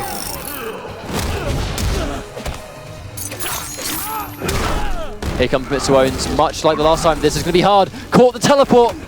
Doesn't get the conversion though. This could be the break that Faso needs, but he builds so much meter anyway in Inferno and spends such little meter. He's in a good situation. Faso drops the combo again, but he doesn't get the wake up there. Once again, Mitsuone's core pressing buttons. This might be what Faso needs to make the comeback, and he drops his combo once again. He needs to stop dropping combos, and that's going to take it for Mitsuone's. You've seen this. This is such a reoccurring issue. Faso dropped his combo again. And he needed that damage, and he needed that setup, but he just did not get the combo. And Mitsuones gets the risky teleport, gets the hit there, takes the game. 3-0ing Faso. I mean, it's well played to Mitsuones. Manages to bag himself Grand Finals once again. This will be the second time we've seen him in Grand Finals. And right there, this was the sequence. Faso got the hit. Look at this. This would have been more damage. Hard knockdown. He tries to get it, corners himself, but then Mitsuones, expecting him to press a button, and he gets the read. You hate to see combo drops like that happen, but when they're frequent and when they're constant, I mean, that's the problem, because there's a lot more riding on that set. I mean, that combo drop is the difference between semis and grand finals. And semis and grand finals, that's a significant point difference. Faso needed those points. Well, Mitsuones has got himself a minimum of 75 now, though. 75 points. Mitsuones is a strong contender currently. This has put him in our top 4. This has put him in the top 4 for our places right now. He was 5th at this point, tied 5th with another player. This has now given him a minimum 75 points. For those of you that are just joining us, though, welcome to this tournament. We hope you guys have enjoyed it so far. This is the European side of the ESL Mortal Kombat X Pro League presented by Xbox. We have these weekly tournaments where they play out for a prize pool of $1,000, and they're all playing for those placement points they achieve each week. Those placement points, the more you have by the end of the league, will send you to Burbank, the grand finals, where the top 16 players will play out for a minimum of 100k. Go to esl.gg/MKX Pro League for information on how you at home can enter these tournaments. There's still time. If you win every week, you'll still be top 5 in Europe currently. So every week we do our prediction point system. So as usual, you now have 3 minutes to make your predictions on this next set. Who do you think will win? Will it be White Black or will it be Nivek? 2 players have shown me be very dominant this week. White Black. Honestly, for me, currently, White Black is the MVP of this tournament because, I mean, he's just doing so well for himself. This is the first time we have seen White Black play, and he's just impressed the hell out of me. Not that he needs to impress me because here he is in the top 4. But he's doing so well, and as far as I'm aware, he was not a Mortal Kombat player before X. He's picked the game up, and he's picked the character that caters to him. He's got very strong fundamentals. That's one of the things that I think is going to be really good to watch in this Nivek set. White Black has very strong fighting game fundamentals, and they show in the set. But we're now going to have Nivek, Thunder God Raiden versus White Black, Dragon's Fire, Liu Kang. I'm excited for this set. This is the one I'm looking forward to. Well, I know we can see that Nivek goes to his armored shocker a lot to get that combo, to get the damage, and just to get the interrupt. He can do that quite effectively against Liu Kang. I mean, Liu Kang does have frame traps, but they're not all knit tight, watertight. I think meter burn shocker is something that White Black's going to just have to respect. I think absolutely, he's going to have to acknowledge that Nivek's going to go to it, because if you challenge a run cancel, or if you challenge a down 4 into a run, it's although sometimes it's guaranteed, you have to also always take human error into account. Just because something is guaranteed on paper doesn't necessarily mean that you're going to get it every single time. There's always going to be those couple of frames where the game will give you your meter burn reversal to armor through the attempt. we're no doubt going to see some kind of pressure attempt that Nivek are going to try and armor through. I mean, that's what Nivek does. He acknowledges a block string, he tries to armor through it, and he gets a lot of good mileage out of the Shocker. Well, it's also going to depend on whether Greece has a Liu Kang to practice against, because I'm not too versed with the greater scene in France. I know Greece have all of their old MK guys back again, and they have a few new faces as well, but I'm not quite sure what characters they have covered. I know whenever we see Nivek come up against a player that we know the Greek Dojo Academy has a player of, the matchup is completely different, because he does a lot of things that, you only know if you play that matchup quite often. When he plays against Kung Lao, when he plays against Sub-Zero, like players we know that Greece plays. I don't know if they've got a Liu Kang player over there. We know that there is a Greek player that can play Liu Kang, Nicholas, who no longer lives in Greece. He lives in Chicago. America. That's the problem. He lives in America, so they can't get matchup experience from him anymore because he doesn't live there anymore, unfortunately for them. But, Greece has shown they're very strong. I mean, you have players like Nicholas got top 8 at Combat Breaker. Nivek in the fans' choice. Sumerian constantly high placing here in the ESL League. Greece has some really, really strong players. You have players like Metsus, who plays Ermac and Goro. You have all these other guys like Quark as well, Kotal Khan. A lot of very strong players, and this is what I love about the MKX Pro League, is that these players that have always played. They've played Mortal Kombat 9. Some of them even played Ultimate Mortal Kombat 3. European. There was a lot of Ultimate MK3 Europeans that used to play on things. Used to play on the Xbox Live Arcade back in the day when that was on there. And there's a lot of guys in Europe that have played this Mortal Kombat as a franchise for so long, and because of the ESL Pro League, this is finally our chance to see these guys play. But like I was going to say, much like before when we saw White Black come up against Taco as obviously Combat Cup finalists almost, saying White Black has to win the French qualifier, which will take place at the same time as the European Combat Cup finals.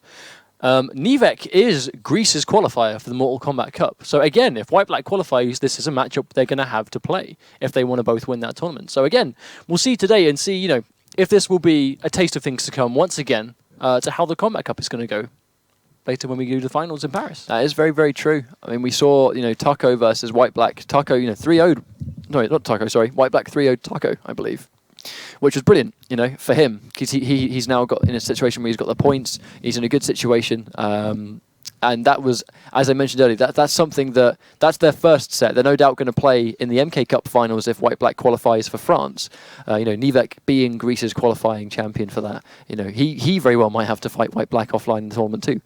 So it's quite interesting how White Black really has, not only is this his first ESL top 16, but this is his chance to kind of scope out the competition, as it were. Well, he's bagged himself a minimum of 50 points today for his, at least 4th place. So if he wins today, that's 75. Like if he places this well for like every week as we go forward, then he is going to be able to nag himself one of those 4 places we have left for Europe. I mean, I say 4, 3 really, because we know that Foxy is going to be one of them. Foxy is going to be one of those players. So yeah, there's 3 left up for grabs. The pressure's on. There's no denying that the pressure is on for some of these guys. They don't have long, really. We have a few of these left before the top 16 is decided. We don't have many. This is week 5 now, bear in mind, guys. And when we say top 16, that is a global top 16. That's taken into account CIS, Russia, Europe, and North America. And I am so excited for that. I mean, because that's the thing, it's 100k prize pot, and that's because of you guys at home, because of your contributions towards that Sub-Zero Cold Steel Blue Skill skin. I'll get it right Cold eventually. Skill. Cold Skill skin. I keep getting the names mixed up. It's Blue Steel, isn't it? Yeah. If I mean, just in case you at home aren't aware, if you pick up the Blue Steel Sub-Zero skin, that's the one. Portions from that skin sales go towards supporting the Mortal Kombat X competitive Pro League circuit with ESL.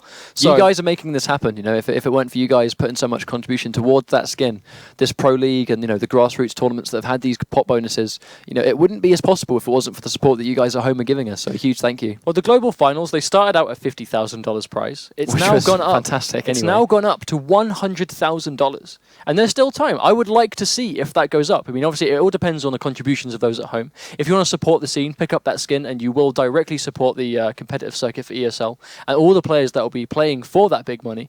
And hopefully we'll see where it goes from there. Absolutely. I mean, we just quickly, apologies for the delay, guys. We're just quickly setting up this game at the moment, trying to get Nivek in the room. Bloomin' Nivek. Always making things complicated. It's good plays Thunder God. That's kind of what he does. Typical. But I mean, Nivek, for those that may have missed it, the Fans' Choice Tournament that happened last week in LA, where Nivek, Perfect Legend, Foxy Grandpa, and Justin Wong played out for $10,000. Nivek defeating Perfect Legend, defeating Justin Wong, and taking 7 straight games off Foxy Grandpa. 7 clean games, and was match point against Foxy. I mean, it was dominant. It was very, very strong showing from Nivek there. But Foxy somehow managed to pull through and win 4 straight games because he was on the winner's bracket. He had to win less games, and he pulled that one through. But the important thing is showing that Nivek has what it takes to compete. He's going to be at the Japan Con Finals. He's going to represent Greece. He's got himself one of those cool championship belts. He's won his Injustice one. I was about to say, he's won so many belts. He won the Injustice Greek qualifier too. He already has like an Injustice belt for himself, and now he's got an MK one, which we've seen multiple of. I mean, that belt is swanky. It's really heavy apparently as well. Like it's really hard to wear. It is very heavy. I presented the belt to our UK winner, Edie Ikesy. That belt is very, very heavy. But it looks cool. The important thing is that it looks really cool. It's quite a trophy though, isn't it? Knowing us like Absolutely. It's not just a conventional trophy, it's a championship belt with the Mortal Kombat dragon on it. Wrestling style. But that's what a lot of the fans I won would one of want. those back during the MK9 days.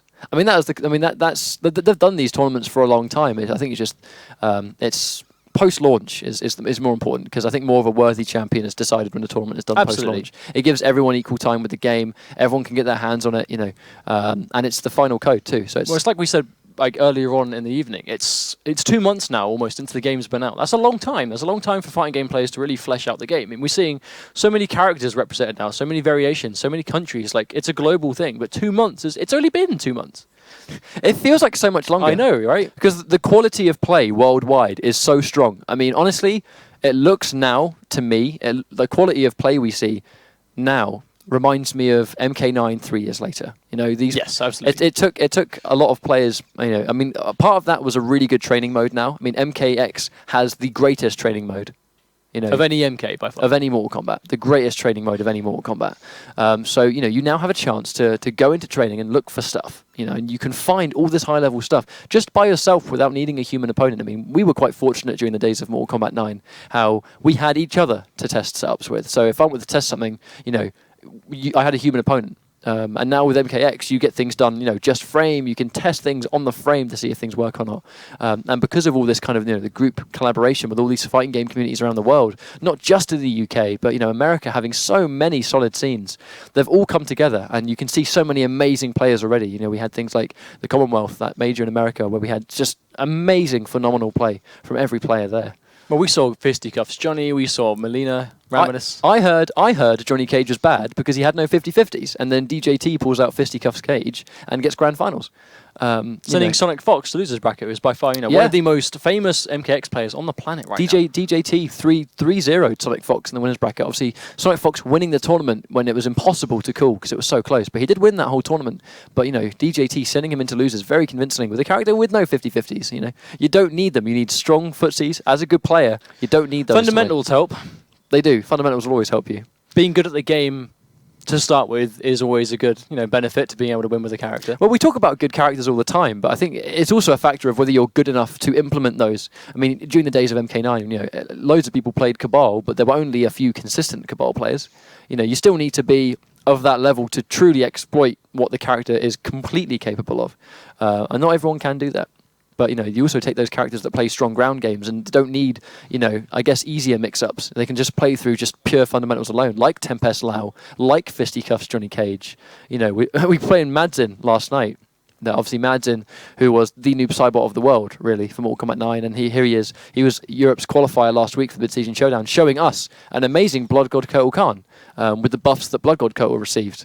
With using the obsidian totems, using the health rays, you can play strong and be a really good player and get results without some of the stuff that other characters give you. Well, it depends on the character, it depends on the player, but now it depends on the variation as well. Because it depends on, characters have 3 variations, you all know that by now. But they are very different. For example, Sub-Zero is a prime example of that. Grandmaster is a fantastic variation, but you just might not be good at using the clone. Yeah. You might just like the parry. You might be good with parries. You might be good with meter burn launches. Like, depending on what you're like, Grandmaster might not be for you. Or other characters, It completely depends on who you are and how you play the game. But that's what excites me about MKX. The variation system, I love that. Because, I think my biggest thing I love about the variation system is that mirror matches really are no longer mirror matches. In the sense that... Unless you're the exact same variation. If it's the same variation versus the same variation, then that's a true mirror match. But, let's say, for example, Warlock Quan Chi fights Summoner Quan Chi. That's no longer a mirror match, because the tools that the variations give you, that's enough. That is enough to make the matchup totally different. And that's just one character. I mean, that's like that with almost everyone in the game. And the variations also mean that, we've seen time and time again, character loyalty has far surpassed counterpicking at the moment. I mean, as the game evolves and matchups get developed, we may see counterpicking become more prominent, but we're not really seeing anyone pick a character to counterpick. Well, that time definitely isn't now, and that's the important thing. I mean, the game is 2 months old right now. That is a long time to learn multiple characters, but if you spend that 2 months learning one character and one variation, you will find your results to be a lot more consistent, I think.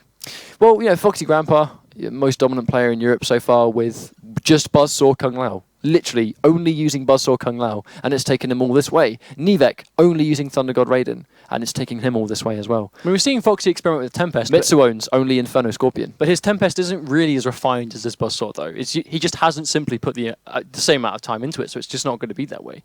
Give it time, give it a year, and how many of these character specialists are going to be at the highest possible level with all 3 versions of their character? That really excites me, because then that's when matchups become very specific.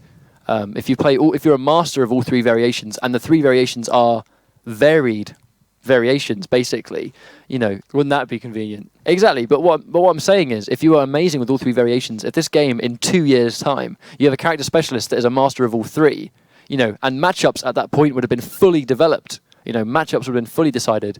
It's okay. I'm against this variation of this character. I'll try this one variation, and then if it doesn't work, I'll go to this one. And it will be 2 different matchups, even though the guy's using the same character. And that's what I love about this variation system from X. I hope that I very much hope that if we see another Mortal Kombat in the future, that the variations would kind of continue, because it feels like they've really struck gold with this mechanic. Well, it's really interesting. That's it. Like it's not something we've ever really seen before in fighting games. Aside from obviously, we have seen you get variations with like supers and stuff. But I was about to say before you very rudely interrupted my train of thought. Oh, whatever. I said it faster, so that's all good. Right. Well, as usual, guys, we do apologise for the delay. We are simply just trying to get this matchup sorted for you. So anyway, it's a lot better than just looking at King of the Hill for like 5-10 minutes. But before we go to this, we're going to be setting this matchup for you. We have a nice new little video ready for you guys. Tanya, the Edenian traitor, is now available. She's available to everybody. She's a really awesome character, and if you guys want to get better with Tanya, then this video is just for you. Check it out. Peggy 18. Ready to work up a sweat? However, shall we do that? Here's one way.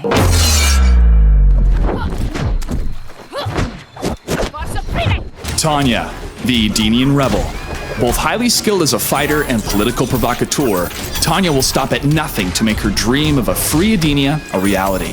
Her 3 variations cater to players who enjoy high mobility and aerial mix-ups.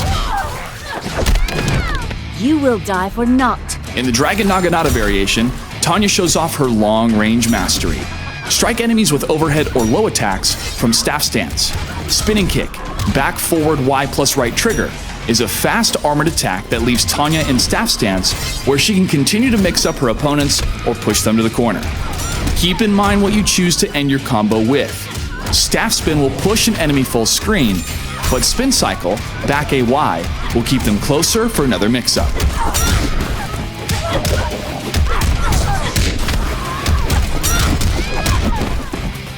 I'll beat a warmer greeting out of you. In the Kobujitsu variation, Tanya rushes down her enemies with her trademark Tonfas. The third hit of Tonfa Swipe, down forward Y, can be enhanced to launch her opponents, while Tonfa Throw, down forward X plus right trigger, can be used to extend her combos. Utilize Tanya's swift multi-hitting Tonfa attacks to keep up the pressure and lock down your opponents.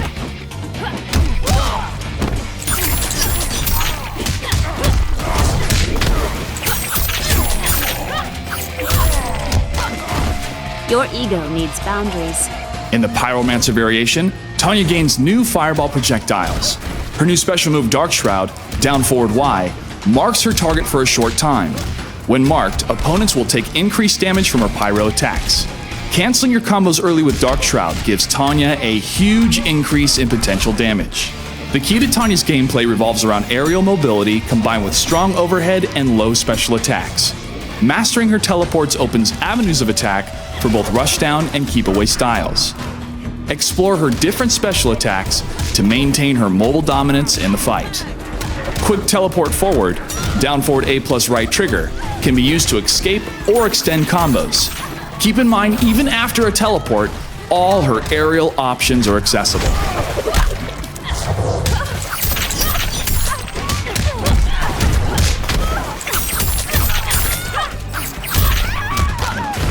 Punish your opponents from the skies with this X-ray combo.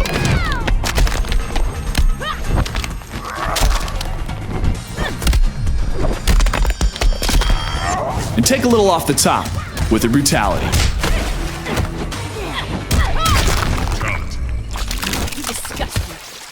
Tanya wins.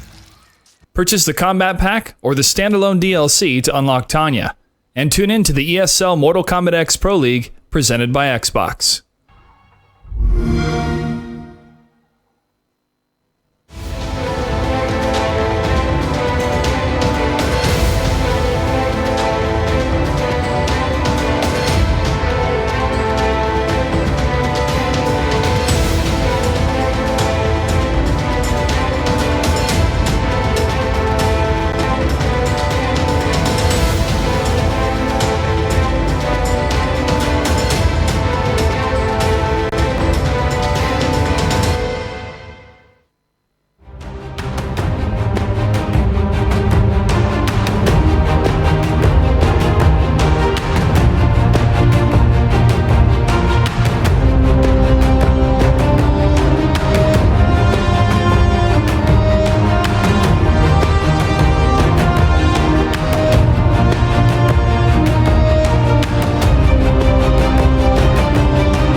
Peggy 18. Prepare yourself. Who would fear a blind mortal? One who has never faced him. Kenshi, the blind swordsman of Earthrealm. Wielding the mystical sword Sento, Kenshi is empowered and guided by his fallen ancestors, the Warrior Kings. He offers 3 variations featuring strong telekinetic powers and swift swordplay. When the student is ready, the master appears.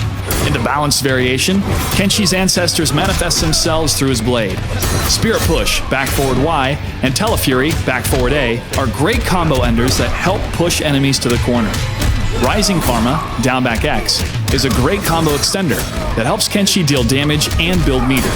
Save your meter for enhanced specials to keep the tempo in your favor.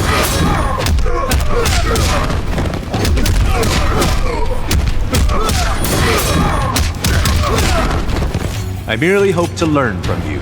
In the Kenjutsu variation, Kenshi displays his sword mastery and telekinetic abilities with new overhead attacks and mix-up potential.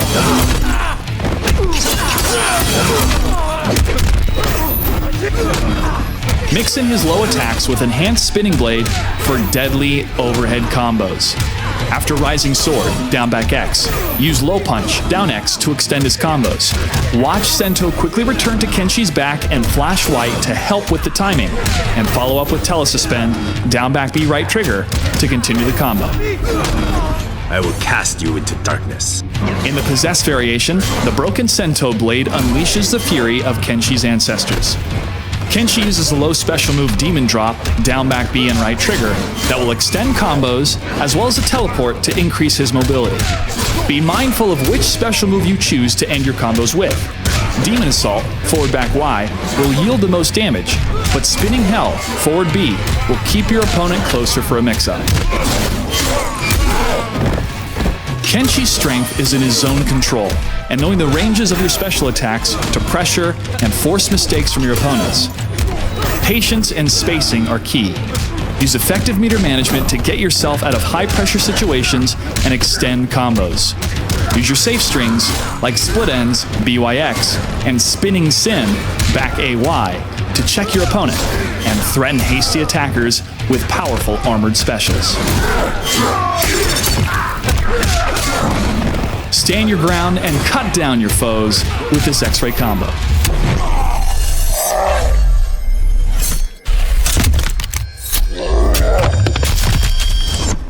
and unleash ancestral fury with the brutality.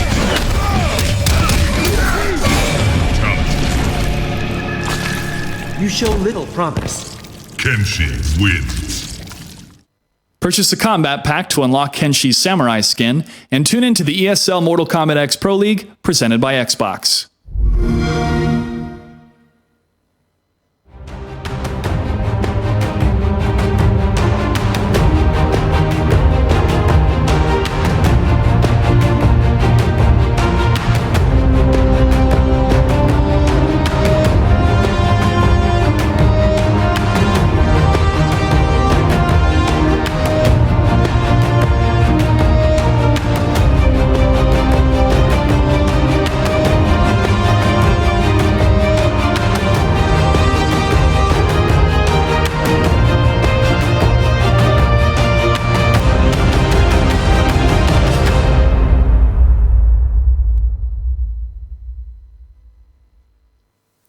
Hello and once again, welcome back everybody. You're watching Week 5 of the European Mortal Kombat X ESL Pro League presented by Xbox. That's right, we're setting up this next match. We do massively apologise for the delay so far. We're just trying to get Nivek in the game. Obviously making things awkward as always. Well, this will be the second semi-final. We already know that Mitsuwones is waiting in Grandfinals for the winner of either White Black or Nivek from Greece. Two very, very seasoned tournament veterans for various fighting games at this point. But here they are meeting in MKX where they're trying to play for a minimum second place to try and get those placement points. Because like I said before, we are at Week 5 right now. We don't have many of these left to go before we find out who will be our top 5 European representatives for the Burbank finals. Yeah, well, as we've said before, though, I mean, I'm really happy with how White Black has played in this tournament because he's shown us that he is very, very strong. And he's, as I've said before, I don't believe that White Black is a Mortal Kombat guy. I don't think he started off with Mortal Kombat. I think he's playing now because of the competition that's available. And he's a Marvel vs. Capcom beast. White Black is, well, debatably the best European Marvel vs. Capcom 3 player that there is. He's had so much success with that game at tournaments around the world. He consistently does well at EVO as well. And that's his forte, and MKX very much is not. However, he's proving to us today that he is very much a Mortal Kombat player at the moment. Well, he's really doing well. I mean, it's with Dragon's Fire Liu Kang, a character we don't see too much representation of, but is very capable. I mean, he looks like a very powerful character, seems to have a lot of tools, a lot of uses. He's got good, I'd say good mix-ups. I mean, he hasn't really got an overhead starter, but with the plus frames he's got... It's more the aggression he brings rather than the 50-50s. Well, it's not all about just mixing people up and making them guess high and low. It's not all about that. Some characters are footsies-based, they're supposed to be on the ground, and they're supposed to open you up traditionally, and Liu Kang is one of those characters. Absolutely. I mean, he's got good plus frames too. He kind of almost, to a degree, kind of reminds me of Mortal Kombat 9 Johnny Cage, where he had there's no 50-50 there. I mean, he can go low, he has a combo that ends and overhead, but it's the fact that so much he has will just result in plus frames that you still have to block the next mix-up. When that will chip you down, it will build loads of meter for him. He can dash cancel his fireball in Dragon's Fire too.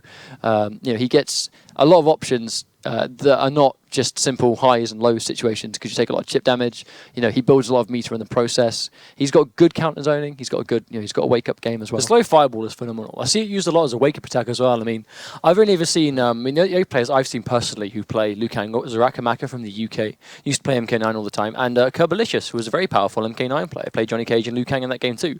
But it's a real shame. So I'll let you finish that, and then I'll finish. It's always Dragon's Fire that I see. That's the point. It's the only variation I see serious players using, and I assume it's for the dash cancel pressure. And just the amount of block and chip and meter abilities guaranteed seems really hard to pass up in the favour of Duelist or Flame Fist. Well, I think that's the thing about Duelist. We haven't really, funny enough, I'm really intrigued by Duelist. I've just never seen anyone play it. It's kind of, I don't know. I mean, because I'm probably going to have to just go into training and experiment with it myself because there's got to be a strong reason that Dragon's Fire is being picked over the other two variations, at least this early on in the game's lifespan. But Duelist, obviously, if you guys have seen any of the combo videos on YouTube, similar to like the Blood God Kurl Khan, where Duelist gives him some ridiculously high damage PMBs. But I guess the question is, can he obtain those? Is it reasonable or viable that he's going to obtain that damage in a real match? Because, combo videos and potential damage is one thing, but if you don't know how to open the opponent up, or if your variation simply cannot open the opponent up, then maybe the damage isn't really where, the the variation is directed towards. I guess we'll have to see when once we've given the game some time and we've seen the game go on as the months go. I mean, this time next year, like I said before, we could be seeing completely different characters. We might never see Raiden anymore. We might never see Inferno Scorpion online anymore. Like, give the game time, and you'll be surprised at the results and how they differ. Games will develop over time. That's just the way it is. Look at how long it took Sonya in Mortal Kombat 9 to be discovered as the nonsense of a character that she was in MK9. It took a long time for people to really explore her and find out what made her tick. It took about a year and a half, I think, for people to discover Sonya's true potential. But then, once Sonya was uncovered, she was just, hands down. She was just destroying tournaments. Just this really good fundamental play that she was amazing at. But it took a long time. I think that's the thing about X, though. I mean, for me, I think every character in the game is viable at the moment. I mean, I know that some characters don't have as much damage as others and all that stuff, but I don't see a single character in this game yet that I look at and go, I don't think that character's going to be viable in a tournament. I think at this point, at least because the game is so early, anything is viable at this point. Tier lists take years to develop. Characters take years to be discovered sometimes. And this game hasn't just got the roster it has. There's 3 variations of that roster.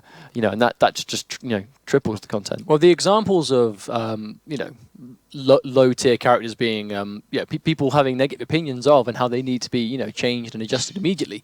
We saw.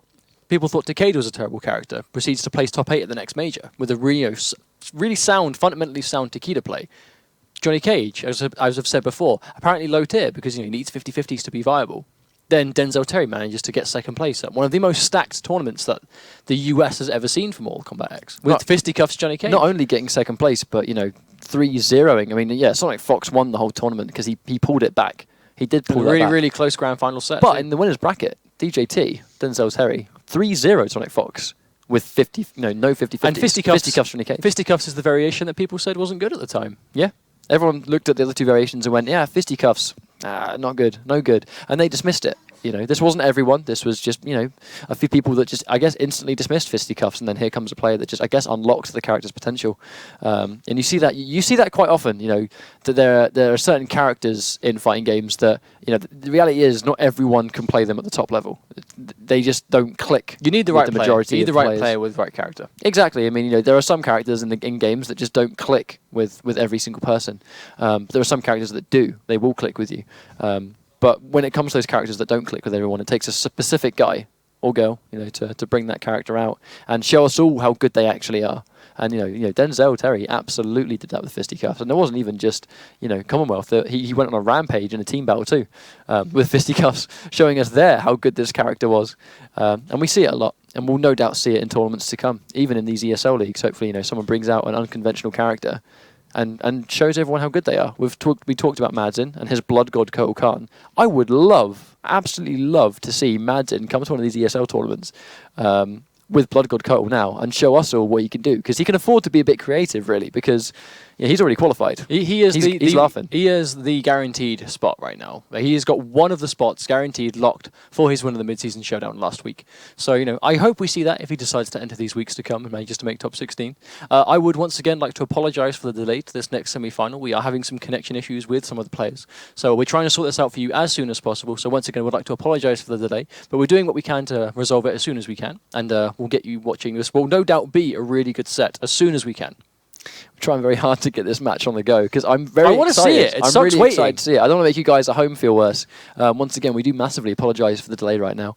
No one wants to see this set more than I do. And it's Nivek versus White Black. Nivek's been, he started out in Tekken, I believe. He was a Tekken beast. Yeah.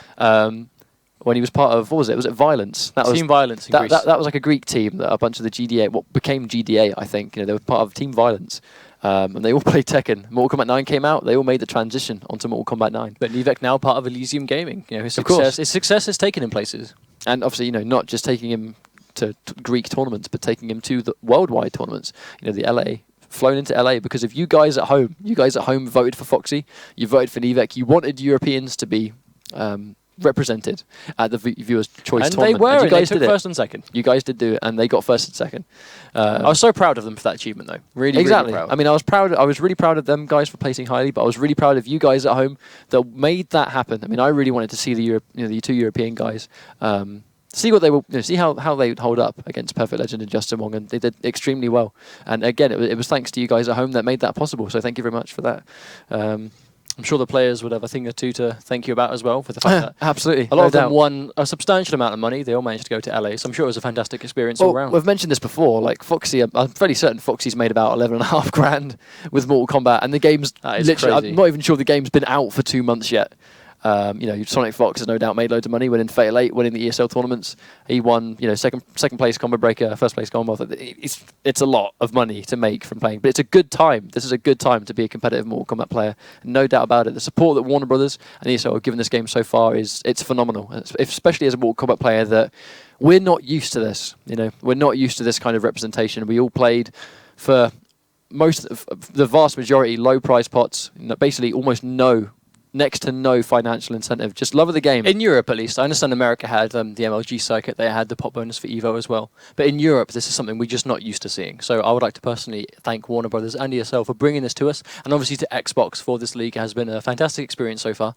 I'm looking forward to the last weeks as we go into them to find out who will be the representatives. We don't have many. It's going to be a top 16 to remember as well. Oh, no doubt. I mean, there's not many left. That's the reality. We've said this before, everyone here that wants to place top 4 or nothing at this point, you must get top 4 or nothing. We're at a stage where people are very close to each other. It's a very sort of close, I guess, third or fourth onwards. There are so many people there that it's 10s, 20s, 25s, points difference within each other. Madzin was one of those players, that's it. Exactly. Not Madzin, sorry, Mitsu Owens. Mitsu Owens, today's grand finalist, was one of those players who was 5-10 points between. I think he was tied with one person for 5th place. He was currently not in that top bracket, but today for a minimum 75, he's bagged himself. He is no doubt one of the top 4 so far. So he's looking good for going to LA. And also that's the thing. He is now comfortably in a good situation. He's now guaranteed at least 75 points, and he was Mitsu Owens was in the top 5 at the point, wasn't he? I believe he was in there, just barely in there, I think. I saw him in the bracket earlier, but now he's in grand finals. I do believe he's in a good situation now. At least he's comfortably Mitsu Owens was tied 5th place. He currently wasn't one of the because obviously now it's top 4 really, because Madzin is the qualifier right now. So there are 4 spaces left for Europe. He was 5th, so he was not anymore. He was at the start of the evening not one of your players that will be going to LA. Right now he is, for the points he's going to at least get 75 at least. I don't think the players are thinking about the money at all at the moment, because obviously first place is walking away with $500, but we're not really talking about the cash at the moment, because those placement points at this late in the tournament is where it's at, because there's so many people here that are just so close. They're so close they can taste that plane to LA, and they want it. Everyone here wants it. They can taste that $100,000, and to almost be one of the players that doesn't make it, bar 10 points, maybe in that one ESL where you dropped a combo or you didn't do something that you're supposed to, and that round was riding on it. That one read, cost you. For we know that round could already have happened today. Who knows? We don't know. We'll have to see. Who knows? But we're currently setting up the match as always. Once again, guys, we do massively apologise for the delay here. We are trying to get this match to you as soon as possible. We're just having issues connecting to some of the players. We do what we can to resolve it. We're trying to keep you waiting as little as we can. But we are, with the prediction points in mind, you can win copies of Warner Brothers digital games just for watching and predicting on these sets. We have 2 sets left to go today. 2 sets left to go. So those of you who are already in the lead, best of luck continuing to keep that up. But we're approaching the end of today, really. We only have a couple of sets left. This Mitsu Owens is already sitting in grand finals. It's the second time he's managed to make it as well. Exactly. The other time Mitsu Owens got into grand finals, unfortunately, it was a dominant 3-0 to Foxy. But Foxy's not here this week. The guy that beat him in grand finals last week is not here this week, so it's a good chance for him. But I think if White Black and Mitsu Owens were to fight, I think that would be quite a crazy set. I think if Nivek and Mitsu Owens were to fight, Nivek would probably be. I think he'd be off to a good start. Raiden punishes really hard. So every teleport, every low minion, forward 1 is just going to chew that up. So Absolutely. I think Mitsu Wones is probably hoping to fight White Black instead. Not because White Black's a worse player than Nivek, that's not what I'm saying, but because Liu Kang seems to be not as much of a terrifying powerhouse as Thunder God Raiden is. Well, if Thunder God Raiden punishes your mistakes or punishes you on a good read, you take really good damage and the corner carry. If you're put in the corner, you may panic, you may do loads of wake-up attacks that also get punished and put in the same situation, or you get left restanding and then you have to take either a meaty string, which does good damage anyway, and builds loads of meter, or you've got to take a 50-50, which, knowing Nivek, we know Nivek does the option select. He can option select the overhead to make it safe on block and high damage on hit. So, if you're fighting one of those two characters, and you're put in that situation where you're not just going to take damage, but you get put in the knockdown setup, that's no good. That's a situation that you do not want to be in, absolutely. Well, especially when Nivek's a player that's played Thunder God religiously through and through since day one.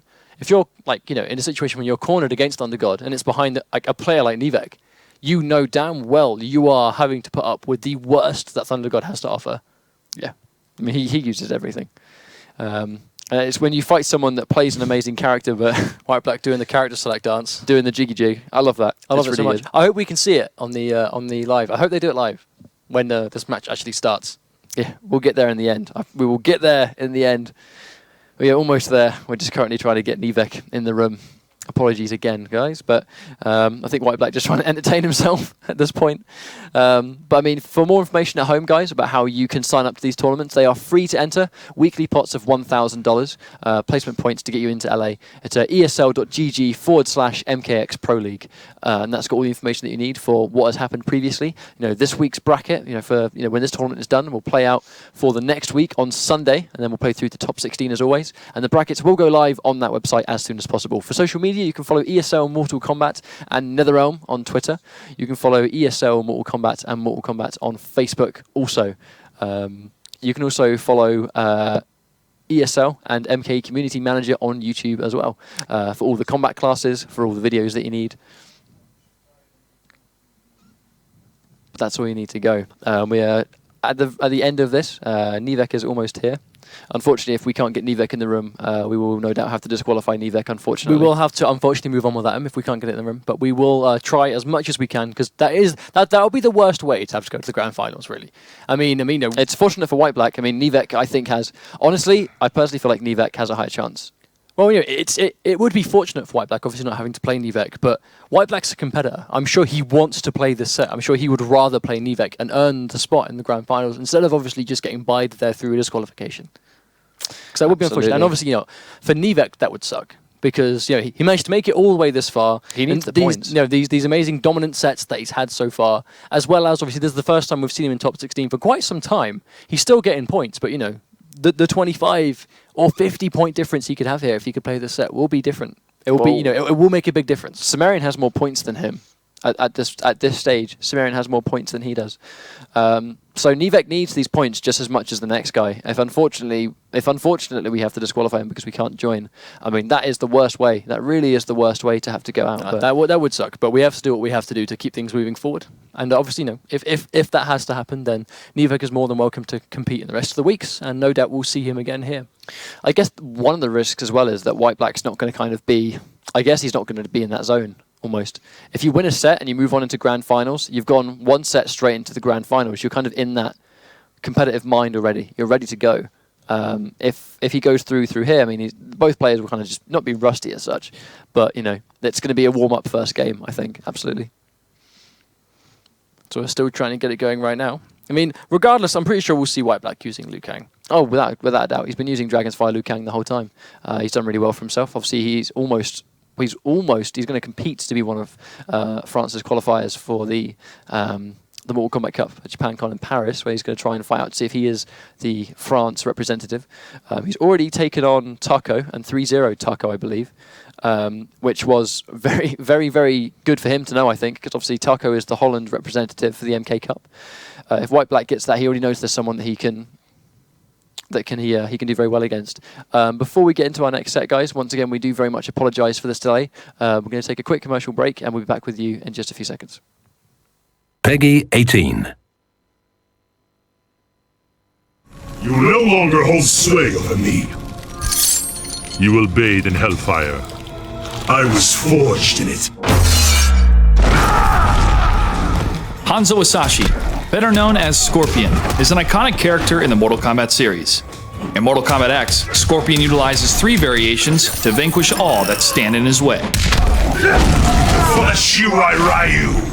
First up, the Rushdown variation, Ninjutsu. This variation is great for mid-range combat and long juggles, as the dual Ninjato swords increase the range of normal attacks and threaten your opponent with lightning-fast overhead blows. A cage cannot contain me. You will fall by my hand. In the Hellfire variation, Scorpion's unblockable special move returns. Launch fireball projectiles that can be dash canceled to trick your opponents and end combos.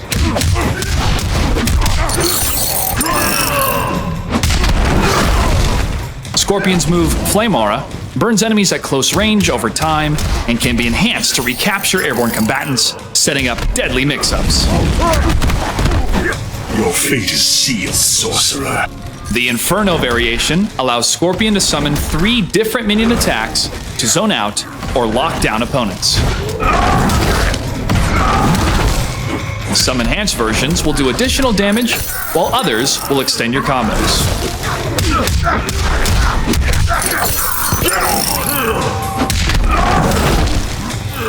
No matter which variation you choose, Scorpion has many tools to evade and ambush his opponents.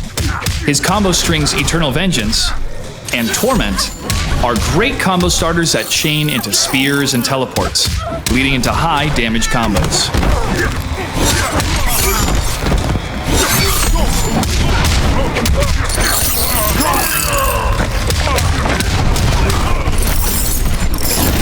Remember to be mindful of your surroundings. Scorpion's mobility is unparalleled, and he can position himself in the environment for excellent damage-dealing opportunities.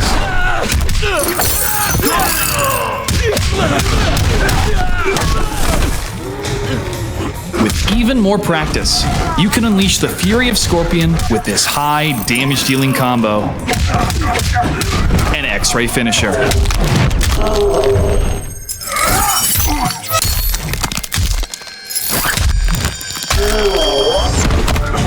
And nothing celebrates a victory better than a fatality.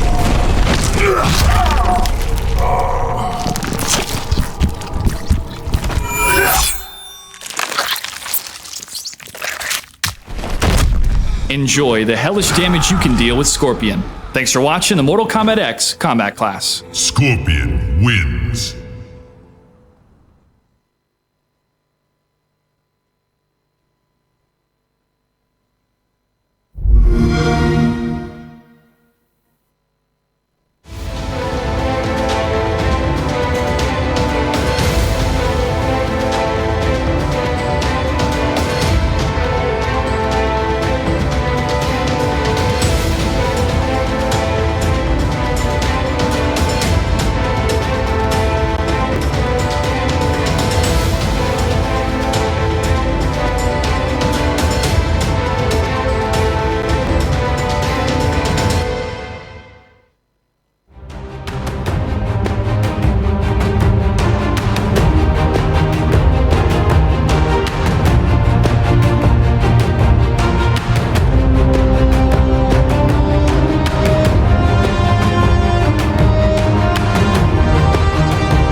Hello everybody and welcome back, where we will be moving on to Grand Finals. We unfortunately will have to disqualify Nivek for these connection problems. We are going to have to move forward, and we cannot delay any longer, unfortunately. So it will be White Black versus Mitsuones in today's Grand Final.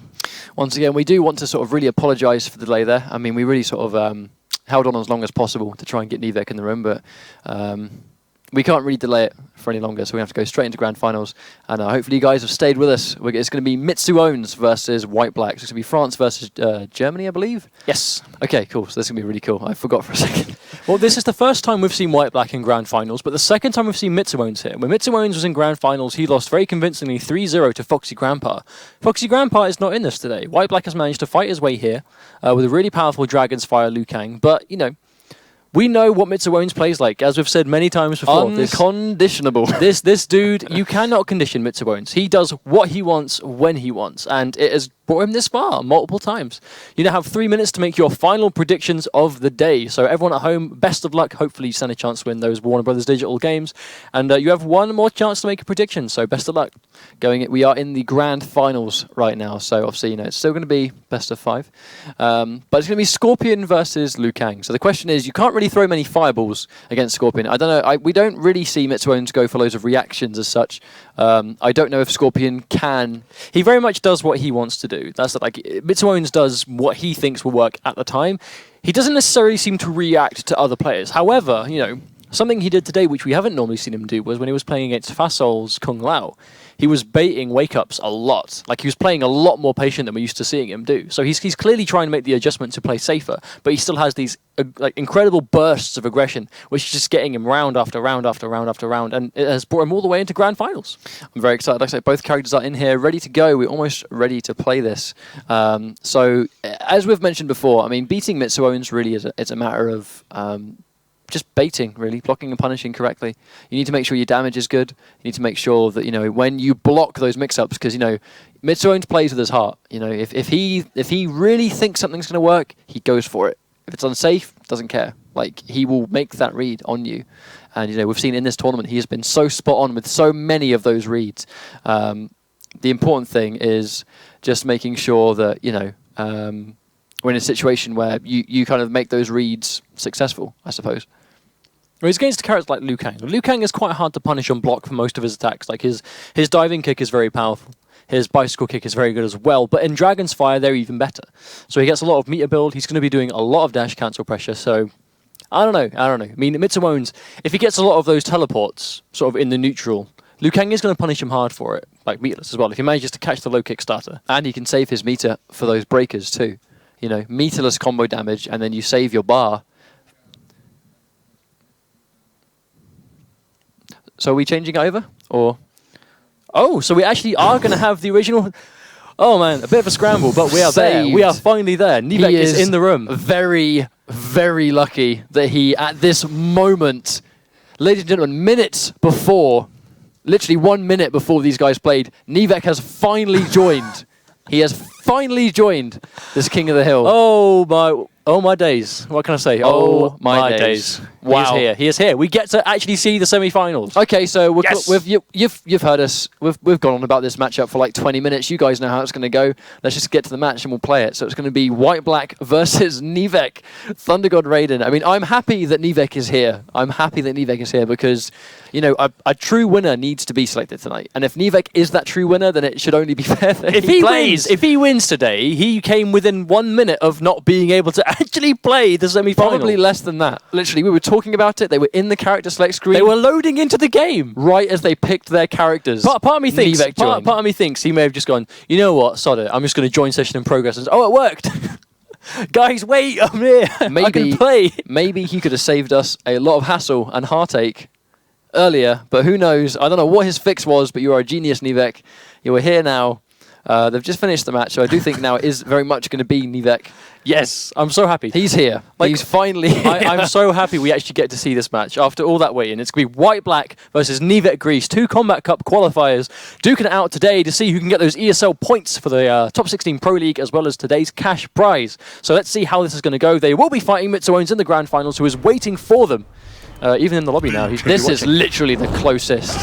Honestly, he was within 30 seconds of being disqualified. Started at a minute. We've now decided it was 30 seconds.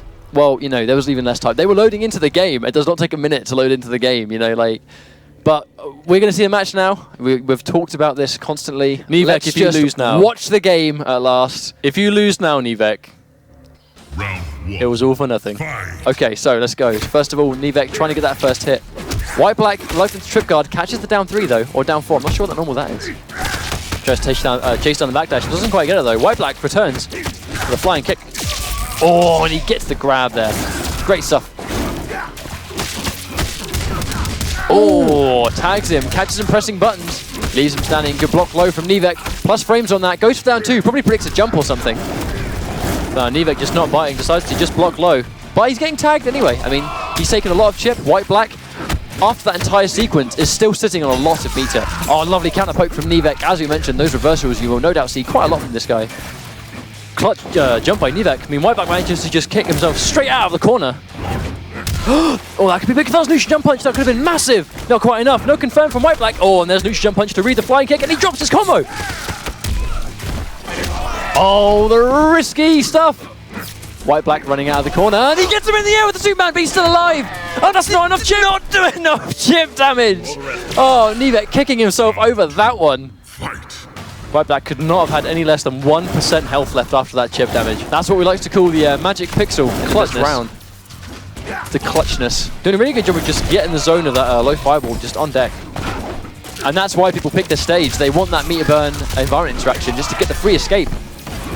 Especially against someone like Thunder God Raiden, who's just, his corner pressure is some of the scariest in the game. Oh, no doubt about it. Especially with the back 2 option select too. It's very, doesn't get his dash cancel. Tries to convert, but is too slow on that. That'll be a full combo for White Black.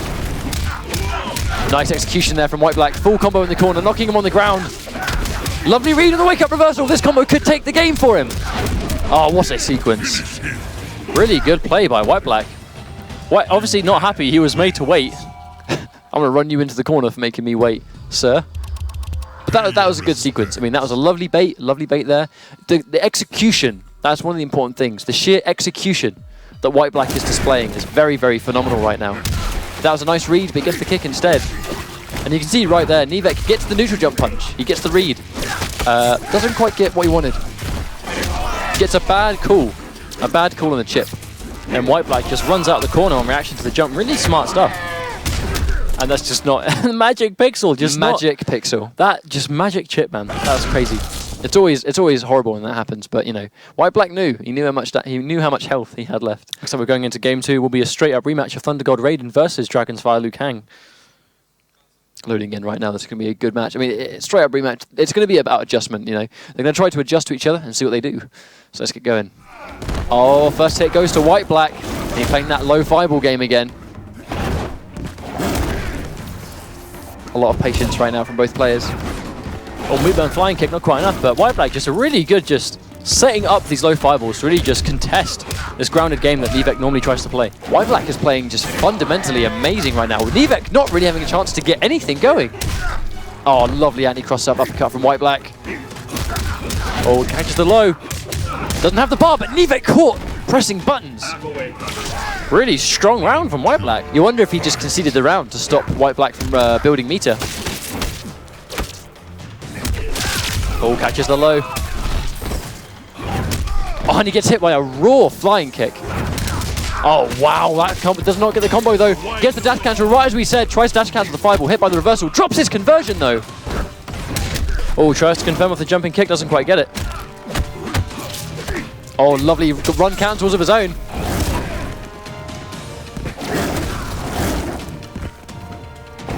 There's no way that Raiden's projectile is going to be able to contest with the startup of that low fireball. No, Raiden must get in. I mean, obviously, he no longer has his teleport. There's the trip guard. 2 displacer now. Opt to save the bar. No, he had no sprint. He couldn't break in time. He just used some of the sprint to go in. I was talking about mainly White Black, not hit confirming, but wow, 2-0. Wow, White Black. I mean, this is dominant. He is thoroughly outplaying Nivek right now. He's putting up this wall of defense. And he's punishing everything that can be punished. He's baiting a lot of these Superman dives. Or straight line dives. Straight lines. Meter burn straight lines. But he's blocking everyone. Going really well. He's blocking them all and he's punishing them correctly. He's doing max damage. He's conserving his meter really well. He's not biting to wake-up attacks. Like, he's not letting Nivek get started, and it's playing out really well for him right now. Just denying... If you play as a momentum character like Raiden, denying that momentum is the best thing that you can do. And that's exactly what White Black's doing. But Nivek actually he's changing to Spec Ops Cassie Cage. I have never seen Nivek use a character that is not Raiden. Wow, this is going to be quite... I'm excited to see this. This is going to be good. Well, I've never seen him play anyone aside from Thunder God Raiden, so I'm almost afraid of what we're going to see. Is his Cassie as refined as his Raiden? Probably not. That's the thing. If you go to a side character, it's because your side character you've put less time into. So this may work out for him, or it may not. I guess he just doesn't feel like Thunder God Raiden is working at the moment. Oh, and he gets tagged by a down one. White Black getting that all-important first hit, denying Spec Ops Cassie Cage that meter burn missile, which is so crucial to her play. Lovely hit confirmed from White Black. He hasn't dropped a single combo yet, apart from that one. Oh, catches the full jump in. Wow, White Black is playing so strong right now. There's the block in the environment interaction again. Oh, and he gets the jump back, gets a full convert, the block will take it. White Black thoroughly dominating this set right now. Match point, he is almost in the Grand Finals. Oh, wow, good footsies from Nevek, manages to whip punish to down one. Oh, and he gets that horrible setup low into low. Obviously the regular missile is a low and the meter burn one is an overhead, but look at the counter zoning. That's just not going to let her throw rockets in the neutral. Really Absolutely. smart. Oh, amazing jump in just to make that whiff. Oh, and he commits to it. 2 bars, very costly. Especially when you drop the combo too, but at this point, not mattering at all. Trying to convert, but I'm not sure if that's harder against smaller hitbox characters. Wow, White Black. White Black just with that. Oh, and there's the anti-air fireball. What a set from White Black. 3-0. And he ends it in the air faction kill. I mean, that was a hell of a statement. You make me wait, I'm a 3-0 you. But I mean, White Black dominatingly going into Grand Finals, just playing so strong. So we are going to see the Mitsuones versus White Black Grand Final. I'm really happy that we actually got to see this played for now.